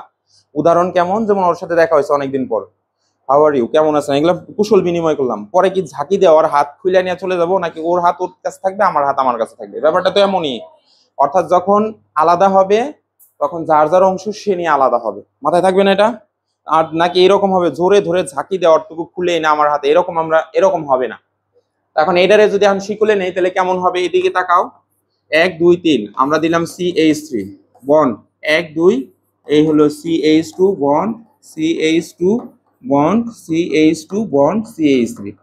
এটা হলো দ্রুত লেখার কৌশল। এখন ধরো আমি তোমারে বললাম 60টা কার্বনের একটা চেইন বানাও, তুমি এই যেভাবে করো। প্রথম রাইতেলে কয়টা থাকে? একটা, তিনটা থাকে, তাই না? তারপরে ভিতরের গুলা কয়টা করে থাকতেছে? দুইটা করে থাকতেছে। এই যে গুনবা, এখন মাথা দিয়ে গুনবা, যে থাইমা যাবে যখন 60টা কার্বন হবো। 1 2 3 4 5 6, এই 7 নম্বরে যে তিনটা।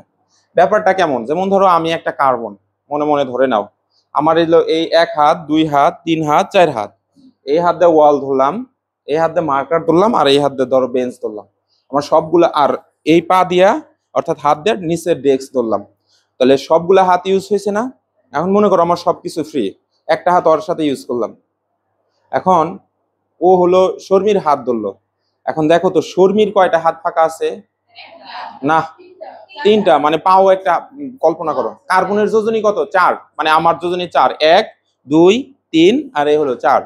তো মাঝখানে যে ঢুকছে ওর কয়টা যোজনী ইউজ হয়েছে? এই একটা, দুইটা, ওর দুইটা যোজনী ইউজ হয়েছে, ওর দুইটা ফাঁকা। ওর দুই প্রান্তে ওর কয়টা ফাঁকা আছে? তিনটা, যে 1 2 3। আর আমার ক্ষেত্রে যে এটা ইউজ হয়ে গেছে, এটা এটার সাথে বন্ড গঠন করছে, এটা ফাঁকা, এটা ফাঁকা, এটা ফাঁকা। এই ঘুমায় না।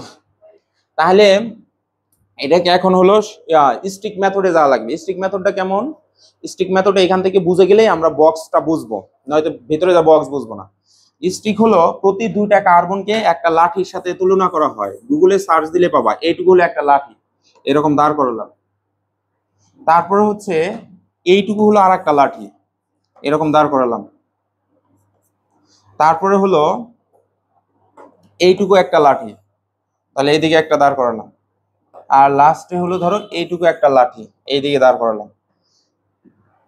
ধরো ভর্তি পরীক্ষায় এরকম একটা যৌগ দিব, দিয়া বলবো এখানে 1 দিব, এ জায়গায় 2, এ জায়গায় 3, এ জায়গায় 4, এ জায়গায় 5।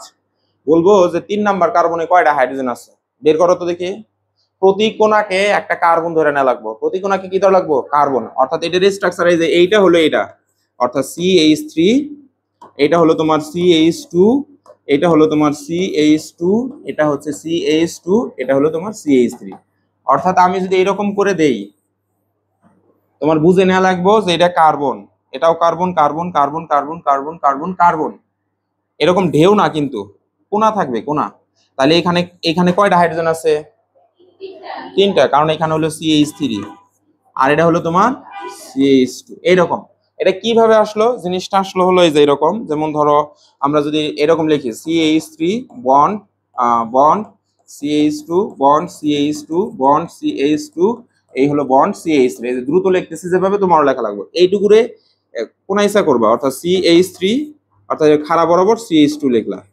পরবর্তীতে এটাই যে নিচের দিকে কার্বন থেকে আবার CH2 লিখবা, মানে এটা ইউজ হলো, এটা ইউজ হলো, এটা ইউজ হয়েছে। এখন আছে এইটা উপরের দিকে আবার CH2 লিখলা, এটা ইউজ হয়ে গেল। এখন এইটা এই যে নিচের দিকে লিখলা। এই স্ট্রাকচারটারে এরকম একটা বক্সের এই যে লাট, মানে স্টিক স্ট্রাকচার অথবা লাথি মেথডে লেখা হয়। গুগলে সার্চ দিলে আমরা পাবো। পারবো না ইনশাল্লাহ? আচ্ছা, তাহলে এটার স্ট্রাকচারটা কেমন হবে যদি লিখি 1 2 3 4 5 6 7। তাহলে 1 2 3 4 5 6, যে একটা, দুইটা, তিনটা, চারটা, পাঁচটা, ছয়টা, 7টা, এনে কিন্তু জোড়া লাগান লাগবে। তাহলে প্রতি কোণার মধ্যে একটা করে কার্বন আছে, এটা তুমি থিঙ্ক করবা। আচ্ছা গেল, এ পর্যন্ত বুঝছো তো? তাহলে হাইড্রোকার্বনে এগুলো গুরুত্বপূর্ণ বেসিক্স ছিল। এখন এইখানে হাইড্রোকার্বনে একটা প্যাটার্ন দেওয়া হয়েছে, প্যাটার্নটা লাইফে একবার হলেও পেন্সিল দিয়ে লিখবা, এটা মুখস্থ করার জন্য দেওয়া হয় নাই।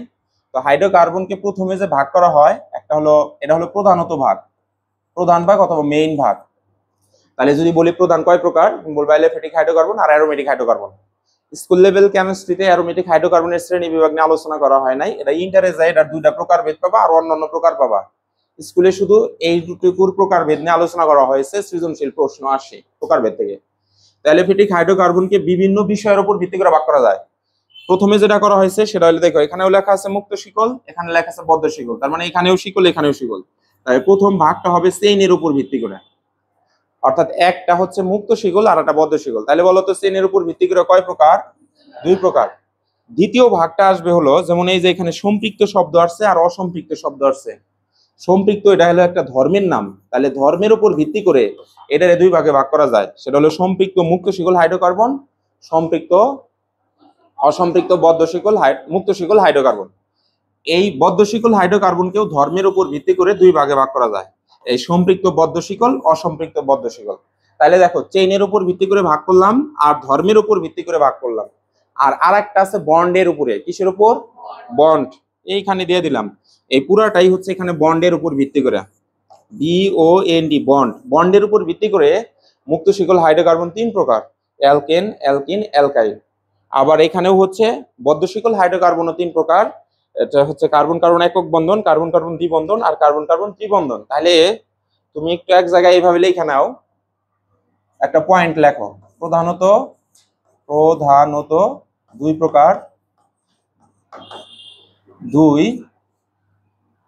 প্রধানত দুই প্রকার চেইন এর উপর ভিত্তি করে, আমি যেভাবে লিখতেছি ওইভাবে সাইড নোট করে দুই প্রকার কি কি? এই যে এরকম দাগ দিয়ে লিখবা, মুক্ত চেইন আর হলো ক্লোজ চেইন, বদ্ধ চেইন, এইভাবে লিখে নাও। আর তিন,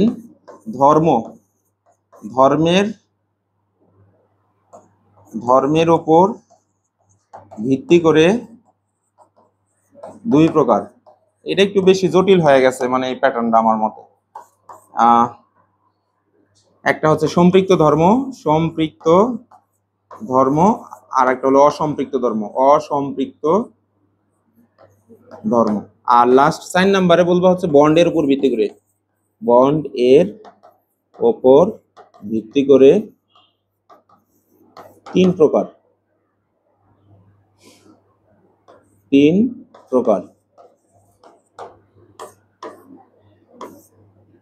একক বন্ড, দ্বিবন্ড,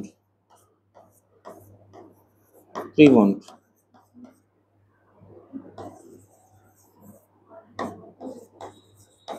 এভাবে লিখে রাখো, খালি তুমি এই যে এইটুকু মনে রাখলে সামনের সবগুলো পড়া বোঝা যাবো। প্রধানত দুই প্রকার, চেইনের উপর ভিত্তি করে দুই প্রকার। কি জিনিসটা? একটা মুক্ত চেইন, বদ্ধ চেইন। ধর্মের উপর ভিত্তি করে দুই প্রকার, কি কি ধর্ম? সম্পৃক্ত ধর্ম, অসম্পৃক্ত ধর্ম।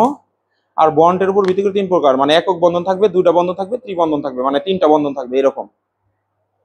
এখানে কিন্তু একটা ভুল মেসেজ যাবে, এইটারে আবার ভাগ করি না।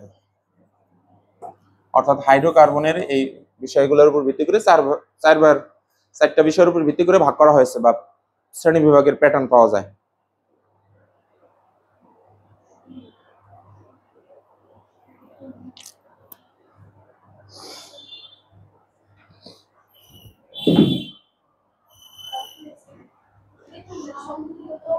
ধর্ম মানে ধর্মগুলো হলো সম্পৃক্ত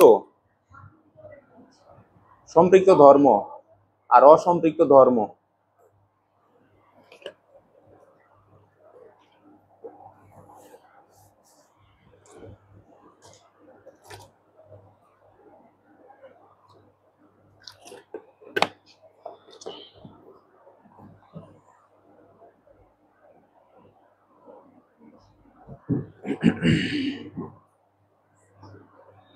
হয়েছে কি? মানে ওই যে ওইটুকু মাথায় রাখাই লাগবে, ওইটুকু মাথায় রাখলে ভিতরটুকু বোঝা সহজ হবে।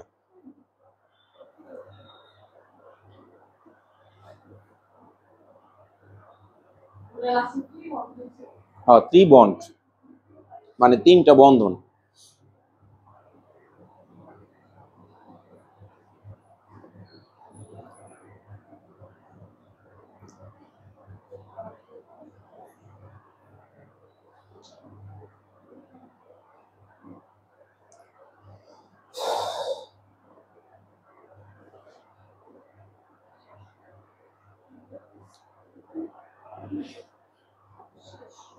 আচ্ছা, শেষ হলে আমি তাহলে শুরু করি, তোমাদের শেষ হলে। এই যে এখানে শ্রেণী বিভাগ এভাবে লিখছে, এটা 2-3 বার কয়েকবার বাসায় যা চেষ্টা করবা, এটা মুখস্থ করতে বলি না। এই যে হাইড্রোকার্বনকে প্রধানত দুই ভাগে ভাগ করা হয়, একটা নাম হলো অ্যালিফেটিক আর একটা নাম অ্যারোমেটিক। তো পরে আবার লিখছে শিকলের উপর ভিত্তি করে অ্যালিফেটিক হাইড্রোকার্বন হচ্ছে দুই প্রকার, মুক্ত শিকল আর হলো বদ্ধ শিকল। এটা আবার রিপিট হয়েছে আর কি। আবার এই যে ধর্মের উপর ভিত্তি করে দুই ভাগে ভাগ করা হয়েছে, সম্পৃক্ত শিকল, অসম্পৃক্ত শিকল। বন্ধনের উপর ভিত্তি করে অ্যালকেন, অ্যালকিন, অ্যালকাইন। জাস্ট এইভাবে মনে রাখি যে হলো এটা হলো প্রধানত প্রকারভেদ, আর এটা হলো শিকলের উপর ভিত্তি করে দুই প্রকার, আর ধর্মের উপর ভিত্তি করে 2 প্রকার, শুধুমাত্র বন্ধনের উপর ভিত্তি করে হলো 3টা প্রকার। বুঝতে পারছো? এটা এখানে বাসায় যায় 2-3 বার পড়বা। আসো সকল হাইড্রোকার্বনের সংজ্ঞা, ডেফিনেশনটা একটু মাথায় রাখা লাগবে। এখানে কিছু ডিরেকশন দেওয়া আছে, বাসায় যা পড়ো একটু। ডেফিনেশন না জানলে কোনো অংশই তোমার মাথায় ঢুকবে না, অর্থাৎ আলাদা আলাদা করতে পারবে না। প্রথমে আসছে মুক্ত শিকল হাইড্রোকার্বন কি, এটা দেখো। এই যে সকল হাইড্রোকার্বনের প্রান্তিক কার্বনগুলা মুক্ত থাকে, অর্থাৎ কারোর সাথে যুক্ত থাকে না, তাদেরকে বলা হয় মুক্ত শিকল হাইড্রোকার্বন। এগুলো হচ্ছে ক মার্কের জন্য আসবে। মুক্ত শিকল হাইড্রোকার্বন কাকে বলা হয়, এটা শীটে আছে, দাগ টিক চিহ্ন দাও, শুধু এরকম টিক দিয়ে রাখো, যে বাসায় যা তুমি একটু পড়বা।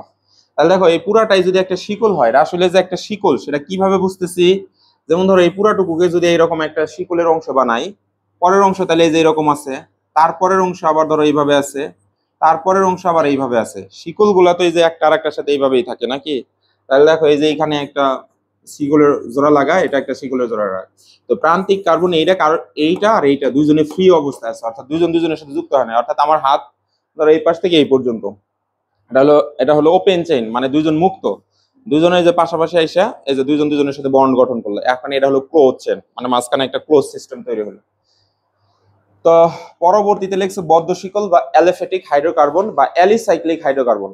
এই যে এই নামটুকু একটা ইম্পর্টেন্ট লাইন, এটা হলো এমসিকিউ এ প্রচুর পরিমাণে এটা দিয়ে কোশ্চেন হয়। তো অ্যালিসাইক্লিক শব্দটা কোথা থেকে আসলো, এখানে অ্যানালাইসিস করা হয়েছে। অ্যালিফ্যাটিক শব্দ থেকে নিচে অ্যালি, আর সাইক্লিক শব্দ থেকে আসছে হলো সাইকেল, থেকে আসছে হলো সাইক্লিক। সাইকেল হলো চক্র, যেমন সাইকেল বাই সাইকেল পড়ি না আমরা। সাইকেলের মেইন অংশ হলো এই দুইটা, এই চাকা, মনে করো এটাই হলো একটা সাইকেল। তো সাইকেল মানে হলো চক্র, চক্র থেকে চাকরিক মানে সাইক্লিক। তাহলে যাদের মধ্যে অ্যালিফেটিক ধর্ম থাকবো, যদি ইংরেজিতে অ্যালিফেটিক হলো একটা ধর্ম, আর প্লাস হলো তোমার সাইকেল আছে, অর্থাৎ তাদের মধ্যে চক্র থাকবে, এজন্য লিখলাম সাইক্লিক। তাহলে এখান থেকে নিলাম অ্যালি, আর এখান থেকে নিলাম সাইক্লিক, অর্থাৎ অ্যালিফেটিক থেকে অ্যালি আর সাইকেল থেকে সাইক্লিক, যেটাকে নামকরণ করা হলো অ্যালিসাইক্লিক। বুঝছো? যেটারে আমরা বদ্ধ শিকল হাইড্রোকার্বন বলবো। এটা কিভাবে হয় আমরা দেখি। যেমন ধরো আমি 4টা কার্বন নিলাম, 4টা কার্বনের একটা মুক্ত শিকল হাইড্রোকার্বন নিলাম, এটা হলো একটা হাইড্রোকার্বন। কেন? কারণ এটার টপ টু বটম সব জায়গায় শুধু কার্বন আর হাইড্রোজেন, অন্য কেউ নাই। বোর্ডে দেখাও তো। যেমন আমি নিলাম C3H8, C4H8, C7H14, H2CO3। আচ্ছা, এখানে কোনগুলা হাইড্রোকার্বন আর কোনটা হাইড্রোকার্বন না? আচ্ছা, আর একটা লিখলাম CH3 bond CH2 bond OH, এটা কি হাইড্রোকার্বন? শুধুমাত্র হাইড্রোজেন ও কার্বন, এইগুলোর মধ্যে শুধুমাত্র হাইড্রোজেন ও কার্বন আছে। এগুলোর মধ্যে দেখো হাইড্রোজেন এবং কার্বন ছাড়া অন্য অন্য উপাদানও আছে, এই জন্য বলা হয়েছে। তাহলে কি এটা হাইড্রোকার্বন না হাইড্রোকার্বন নয়? হাইড্রোকার্বন, কারণ কার্বন আর হাইড্রোজেন ছাড়া অন্য কেউ নাই। তো এটার এইটুকু আর এইটুকু দুজনে মুক্ত, এর জন্য এটা আমরা বলতেছি মুক্ত শিকল হাইড্রোকার্বন। এখন ওরে বদ্ধ শিকল বানাবা, কিভাবে বানাবা? যেমন তুমি নিলা CH3 bond CH2 bond CH2 bond CH3। এখন একটা এই যে তার ধরো এখান থেকে খুলে নিলাম, এই মাথা আর এই মাথা দুইজনে কি জোড়া লাগছে? তো মনে করো এটা এই জায়গায় লাগানো ছিল, আর এই পাশে ধরো এই পাশে এই যে একটা হাইড্রোজেন লাগানো আছে।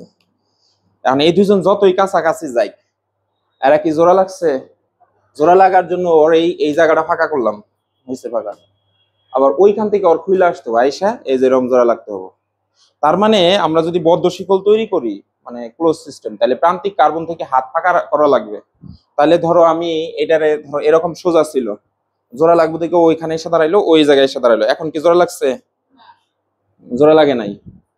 এখন ও ছেড়ে দিল, এই হাত ফাঁকা করলো, ও এটা ছেড়ে দিল, ফাঁকা হইলো, তারপরে এই যে দুজন দুজনের ধরলো।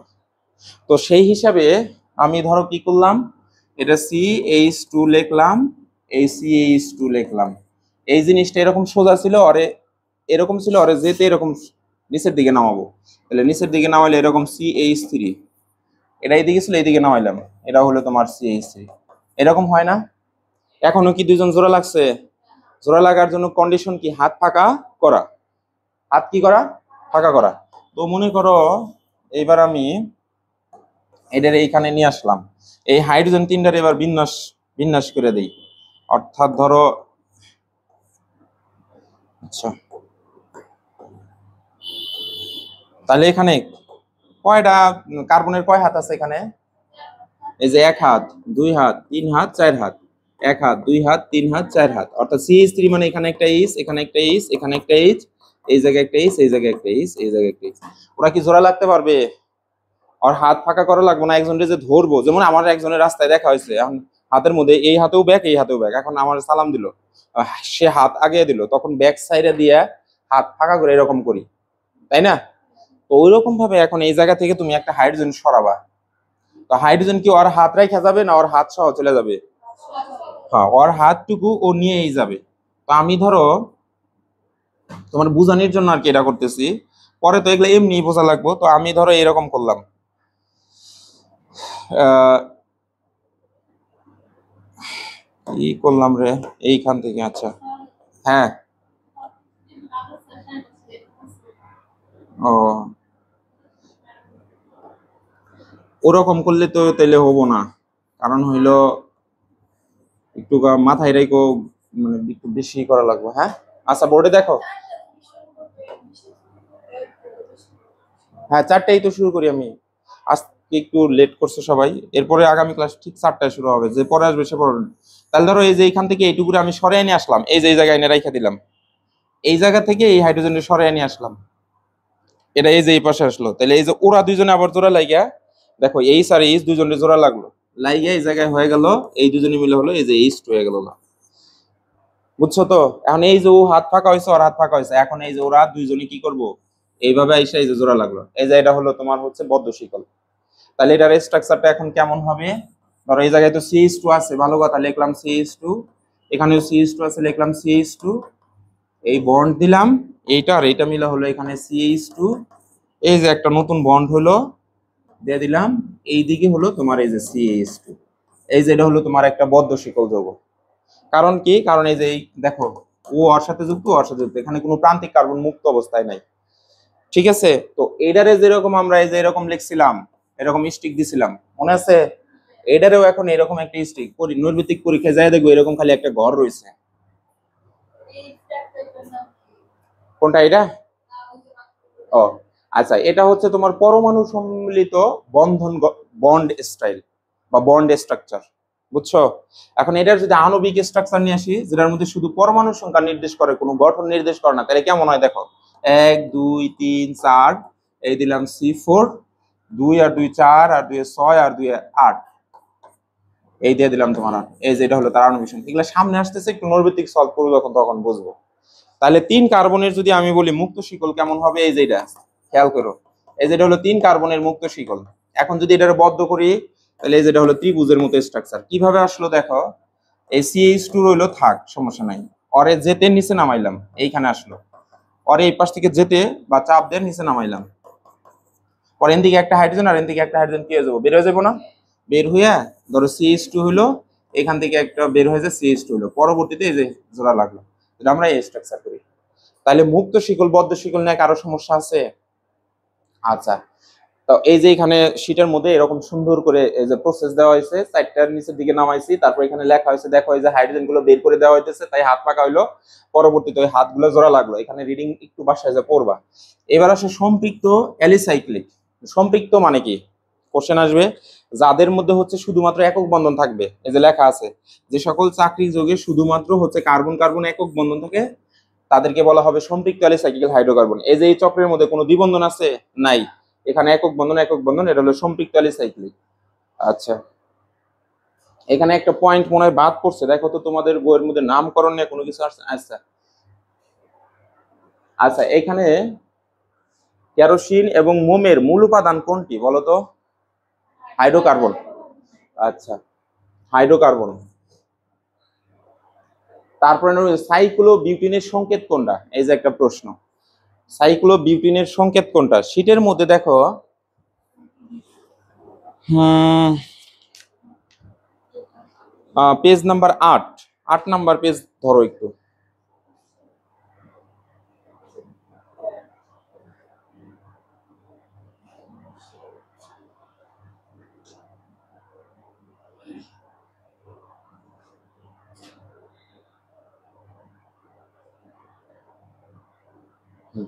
এই যে পয়েন্টটা হলো তোমার বাদ পড়ছে। অসম্পৃক্ত অ্যালিসাইক্লিক হাইড্রোকার্বন কি? যে সকল চাকরিক যৌগে কার্বন কার্বন দ্বিবন্ধন অথবা ত্রিবন্ধন থাকে তাদেরকে অসম্পৃক্ত অ্যালিসাইক্লিক হাইড্রোকার্বন বলা হয়। তো অ্যালিসাইক্লিক যৌগের নাম লেখার নিয়ম, যেমন এই যে এখানে এমসিকিউটা আসছে হলো সাইক্লোবিউটিন, এই জিনিসটা কই থেকে আসলো সেটা জানার জন্য এই যে নিয়মটুকু মনে রাখবে, এটা টিক চিহ্ন দাও বা স্টার মার্ক করো। দেখো এখানে লেখা আছে অ্যালিসাইক্লিক যৌগের নাম লেখার নিয়মটা হলো সকল বদ্ধ শিকল অথবা সাইক্লিক হাইড্রোকার্বন অথবা অ্যালিসাইক্লিক যৌগের নামের পূর্বে সাইক্লো শব্দ বসবে।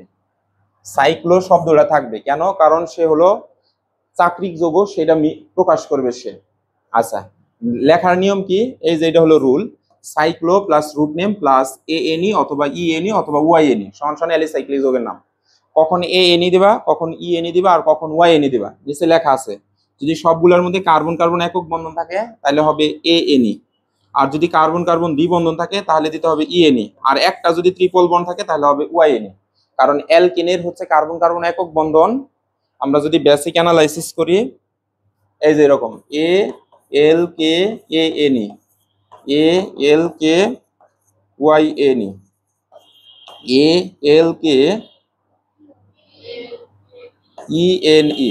আচ্ছা, সিরিয়ালি উল্টো হয়েছে।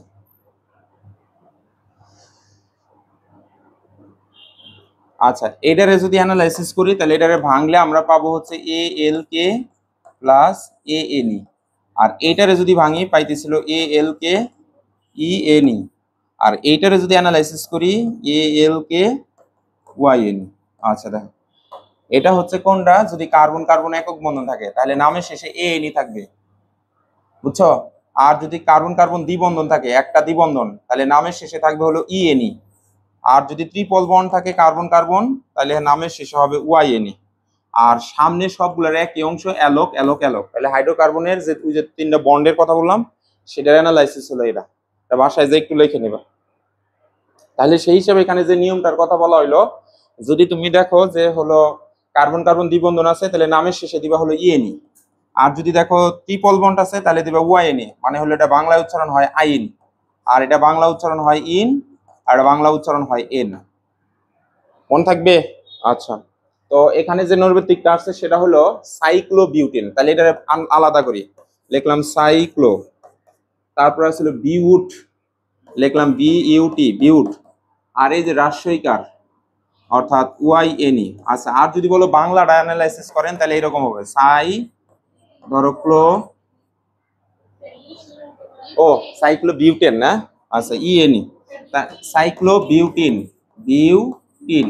আচ্ছা দেখো, তাহলে যদি এটা অ্যানালাইসিস করি তাহলে এরকম হয়, ধরো সাইক্লোরে আলাদা করলাম, সাইক্লোরে রাখলাম এই জায়গায়, প্লাস এই যে একটু খেয়াল করে কথা হলো না, বিউট এই ট রাখলাম, আর এই রাজশয়ীটা এখানে রাজশয়ী ইকারকে আলাদা করে দিলাম আর দন্তন্য রাখলাম। এখন যখন কার মুক্ত হয় তখন কার সমান সমান তার বর্ণটা দিলাম, এটা সমান সমান হলো রাজশয়ী। তাহলে আমি লিখলাম রাজশয়ী প্লাস দন্তন্য অর্থাৎ রাজশয়ী দন্তন্য ইন, আর এখানে আছে হলো বিউট, এই লিখলাম বিউট, আর এই পাশে আছে হলো সাইক্লো, সাইক্লো। এখন বিউট মানে কি? একটু আগে শিখাচ্ছি C4, ওই যে রুট নেম অর্থাৎ 4টা কার্বন থাকলে তারে কি উচ্চারণ করতে হয়? বিউট উচ্চারণ করতে হয়। তাহলে সাইক্লো তার মানে 4টা কার্বন এখানে চক্র আকারে আছে, তাহলে আমি 4টা কার্বন লিখি 1 2 3 4। এখন নামের শেষে ইন আছে, যে কোনো 2টা কার্বনের মধ্যে দ্বিবন্ধন দেব। এখন কার্বনের তো প্রতিটা কার্বনের যেরকম হাত যদি গণনা করি 4টা করে হাত, খেয়াল করো। তো এখন এই হাত দিয়ে এটারে ধরলো, তাহলে এই হাত আর এই হাত ওই যেখানে নামিয়ে দিল ওই জায়গায় উঠিয়ে দিল, এই যে দ্বিবন্ধন হইলো যে কোনো এক জায়গায়। তো আমি ধরো এই যে এটুকু মুছে দিলাম, এটুকু আর দরকার নাই, বন্ধন গঠন হয়ে গেছে। এখন এইটা যে এটারে ধরলো, এটা যে এটারে ধরলো, এটা যে এই যে সাইক্লো বলছে, সাইক্লো মানে চক্র, এই যে একটা চক্র হয়ে গেল। আর বাকি হাতগুলা কি দিবা? কি বোঝো নাই? আচ্ছা আচ্ছা, এগেইন এখানে বললো হলো সাইক্লো বিউটিন, বিউটিন মানে কি? 4টা কার্বন, 4টা কার্বন 4 পজিশনে রাখছি, কি বানানো লাগবে এখানে? চক্র বানানো লাগবে। আচ্ছা, ধরো আমি এই জায়গায় লিখলাম হচ্ছে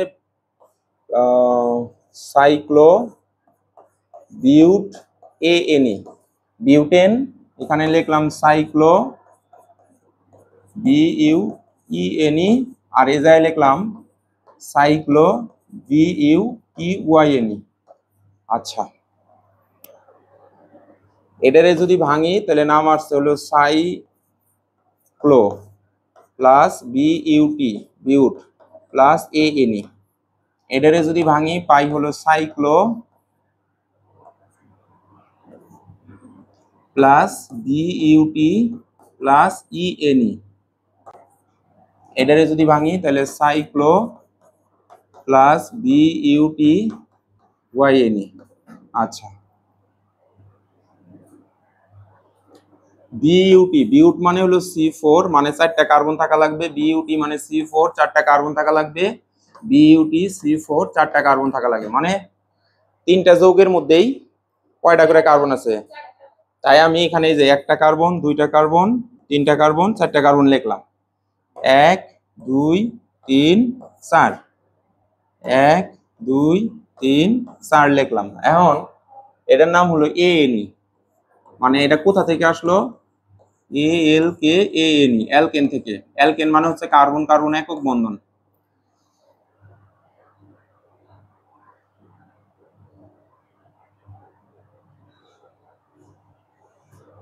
কোন একটা স্লাইড কি বাদ পড়ছে?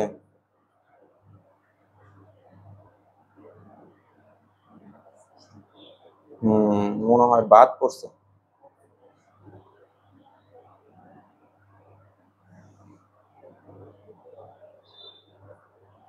এই জন্যই তোমরা বুঝতেছো না। আচ্ছা, শীটের মধ্যে দেখো লেখা আছে অ্যালকেন, বাইর করো তো। এডিট করার সময় হয়তো বা ওটা মানে কেটে গেছে নাকি। এই যে, আচ্ছা এইখানে দেখো, এটা তাকাও, তাহলে তো আবার নতুন করে সাজানো লাগবে। এটা ভিতরে পড়ে গেছে অ্যালকেন। কার্বন কার্বন একক বন্ধন থাকলে বিশিষ্ট হাইড্রোকার্বন সমূহকে অ্যালকেন বলে, অর্থাৎ ফার্স্ট টু লাস্ট সবগুলো হলো একক বন্ধন। কার্বন কার্বন যে কোনো একটা দ্বিবন্ধন থাকলে সেগুলো হলো অ্যালকিন। এগুলা কি? এগুলোর মধ্যে একটু টিক দাও। আর কার্বন কার্বন ত্রিবন্ধন থাকলে সেগুলোর বলা হয় অ্যালকাইন। তাহলে অ্যালকিন হলো একক বন্ধন থাকা লাগবে, অ্যালকিনে দ্বিবন্ধন, আর অ্যালকাইনে ট্রিপল বন্ড। হইছে আপাতত? টিক দিও, টিক দিও। আচ্ছা, বাসায় যেটা কইরো, এটা আর একটু পরে পড়াইলে ভালো হতো, মানে এটা একটু বেশি হার্ড হয়ে গেল তোমাদের জন্য। তারপরেও আমি বুঝাই। তাহলে অ্যালকেন মানে কি? কার্বন কার্বন একক বন্ধন। আর অ্যালকিন মানে কি? এটা আসছে অ্যালকিন থেকে, অর্থাৎ একটা কার্বন কার্বন মিনিমাম দ্বিবন্ধন থাকা লাগবে। আর এটা আসছে অ্যালকাইন থেকে, অ্যালকাইন থেকে আসছে কার্বন কার্বন ট্রিপল বন্ড থাকা লাগবে। তাহলে যে কোনো দুটা কার্বনের মধ্যে ট্রিপল বন্ড দিবা, যে কোনো দুটা কার্বনের মধ্যে দ্বিবন্ধ দিবা। আর এটার মধ্যে তো দ্বিবন্ধ অথবা ট্রিপল বন্ড নাই, আছে কি? তো কোনটা চুজ করবা? ধরো উপরের ডা অথবা নিচে বা সাইডে যে কোনো, আমি ধরো এটা চুজ করলাম। এর মধ্যে দ্বিবন্ধন নাই তাই দিলাম না, এখানে দ্বিবন্ধন আছে আমি এই যে দ্বিবন্ধন দিলাম। এটা ট্রিপল বন্ড বানান লাগবে, তাই আমি এই যে এখানে ট্রিপল বন্ড দিলাম। কার্বনের হাত গুণ, এখানে কয় হাত ফাঁকা আছে? হ্যাঁ, 2 হাত। এই 1 হাত 2 হাত, 1 হাত 2 হাত। আচ্ছা, এই কার্বনের কয় হাত ফাঁকা আছে? গুড, এটারও 4টা, তাই না? এইটার কয় হাত ফাঁকা আছে? এটার কয়টা?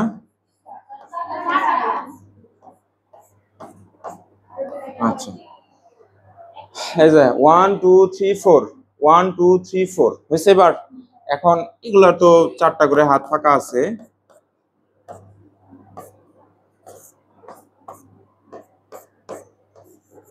তো সামনে লেখা আছে সাইক্লো, সামনে লেখা আছে সাইক্লো, সামনে লেখা আছে সাইক্লো। তার মানে একটা সাইকেল বানানো লাগবে। সাইকেলের চাকা তো গোল আকৃতির, কিন্তু এগুলা তো গোল না, এটা চতুর্ভুজ আকৃতির একটা সাইকেল, এটা ত্রিভুজ আকৃতির একটা সাইকেল, এটা হলো পঞ্চভুজ আকৃতির সাইকেল, এটা হলো ষষ্ঠভুজ আকৃতির একটা সাইকেল। মানে এটাও চক্র, এটা হলো বৃত্তাকার চক্র, এটাও চক্র, এটাও চক্র, এটাও চক্র, এটাও চক্র। বুঝতে পারছো? তাহলে আমার এখানে সাইকেল বানানো লাগবে। সাইকেল বানানোর জন্য এই যে অরেও ধরলো, অরেও ধরলো, মানে আমরা ওই যে গোল্লা শুট খেলছি না, ওখানে একবারে দিছিলাম। মানে আমরা এবার তো হাত ধরে ধরে জোড়া লাগাই, তো ওই রকম এই যে এই হাতে এইটারে ধরলো, এই হাতে এইটারে ধরলো, এইটা এইটারে ধরলো, এইটা এইটারে ধরলো, এইটা এইটারে ধরলো, বাঁকা হলো আর কি, এটা এইটারে ধরলো।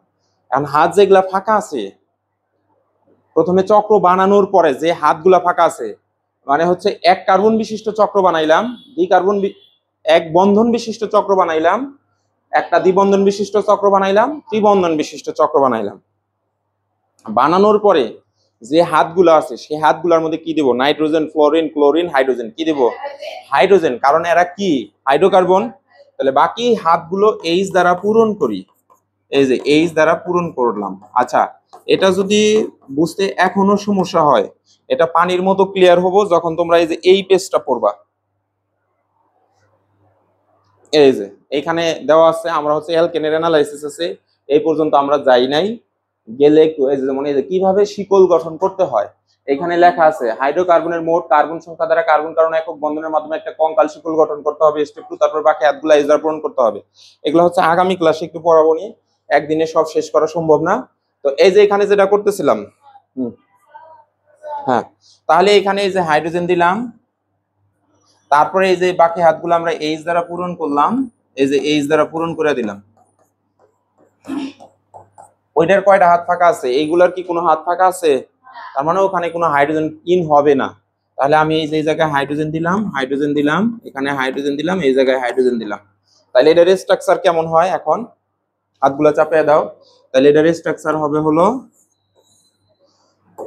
এটা পাশাপাশি আসলো, এই হলো CH2 বন্ড, এটা পাশাপাশি আসলো CH2 বন্ড বন্ড, এটা মিলে হলো CH2 বন্ড, এই হলো তোমার CH2। বুঝতে পারছো? এইটার স্ট্রাকচার হবে হলো CH, এটা CH, এটা CH, মাঝখানে দ্বি বন্ড আছে, এই যে দ্বি বন্ড দিলাম CH, আর এইদিকে CH2, এই বন্ড দিয়ে CH2 বন্ড, এই হলো তোমার CH2। এইটার ক্ষেত্রে হবে এই দেখো C triple bond C bond, এখানে CH2 বন্ড, এই হলো তোমার CH2। বুঝতে পারছো? তাহলে নামকরণ কিভাবে হবে? এই যে এটার নামটা হবে এখন এরকম। প্রথমে যেহেতু এটা চক্র তাই দিলাম সাইক্লো, তারপরে একক বন্ড একক বন্ড একক বন্ড একক বন্ড ANE, কারণ একক বন্ড হলে সেটা কি অ্যালকেন। 1 2 3 4, 4 কার্বনের জন্য হলো বিউট, এই যে সাইক্লো বিউটেন। বুঝতে পারছো?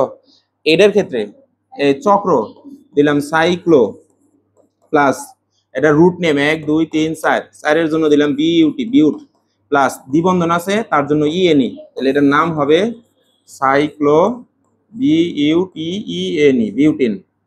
এইটার ক্ষেত্রে কি 1 2 3 4, 4 এর জন্য লিখলাম বিউট। এই যে আমরা সূত্রের মধ্যে পড়ে আসলাম, সূত্রটা যেন কই ছিল,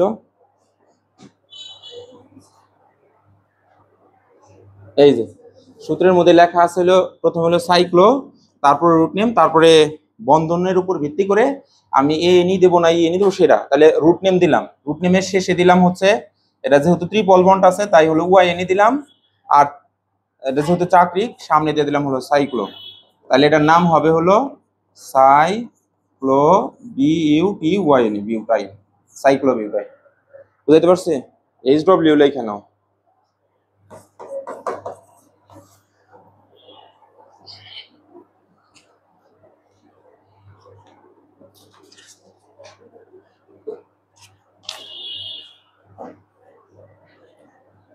এক থেকে 3 পেজ।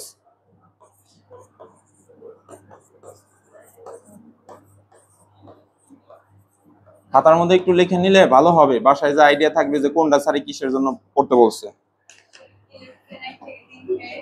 ফর এমসিকিউ মানে এমসিকিউ এর জন্য তুমি এমনি নিজে নিজে প্র্যাকটিস করবা। আর 4 পেজ থেকে আমি যতটুকু পড়াইলাম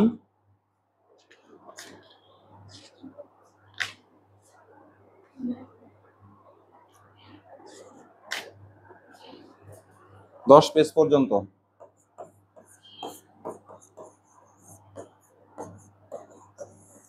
ফর বেসিক অ্যান্ড সিকিউ, মানে এইগুলা সিকিউ এ লাগবে, MCQ plus CQ plus MCQ. মানে এটা আইডিয়া রইলো যে তোমার হচ্ছে কোন টপিক কোথায় ইউজ হবো। আর 4 থেকে 10 পেজ এগুলো হলো বেসিকের, সিকিউ এমসিকিউ দুটাই লাগবে, এই জন্য এগুলো একটু বেশি গুরুত্ব দিয়ে পড়বা। আর হলো 1 থেকে 3 পেজ এটা হলো এমসিকিউ এর জন্য, ওটা কোনো ওরকম বোঝার কিছু নেই, জাস্ট হলো মুখস্থ করবা।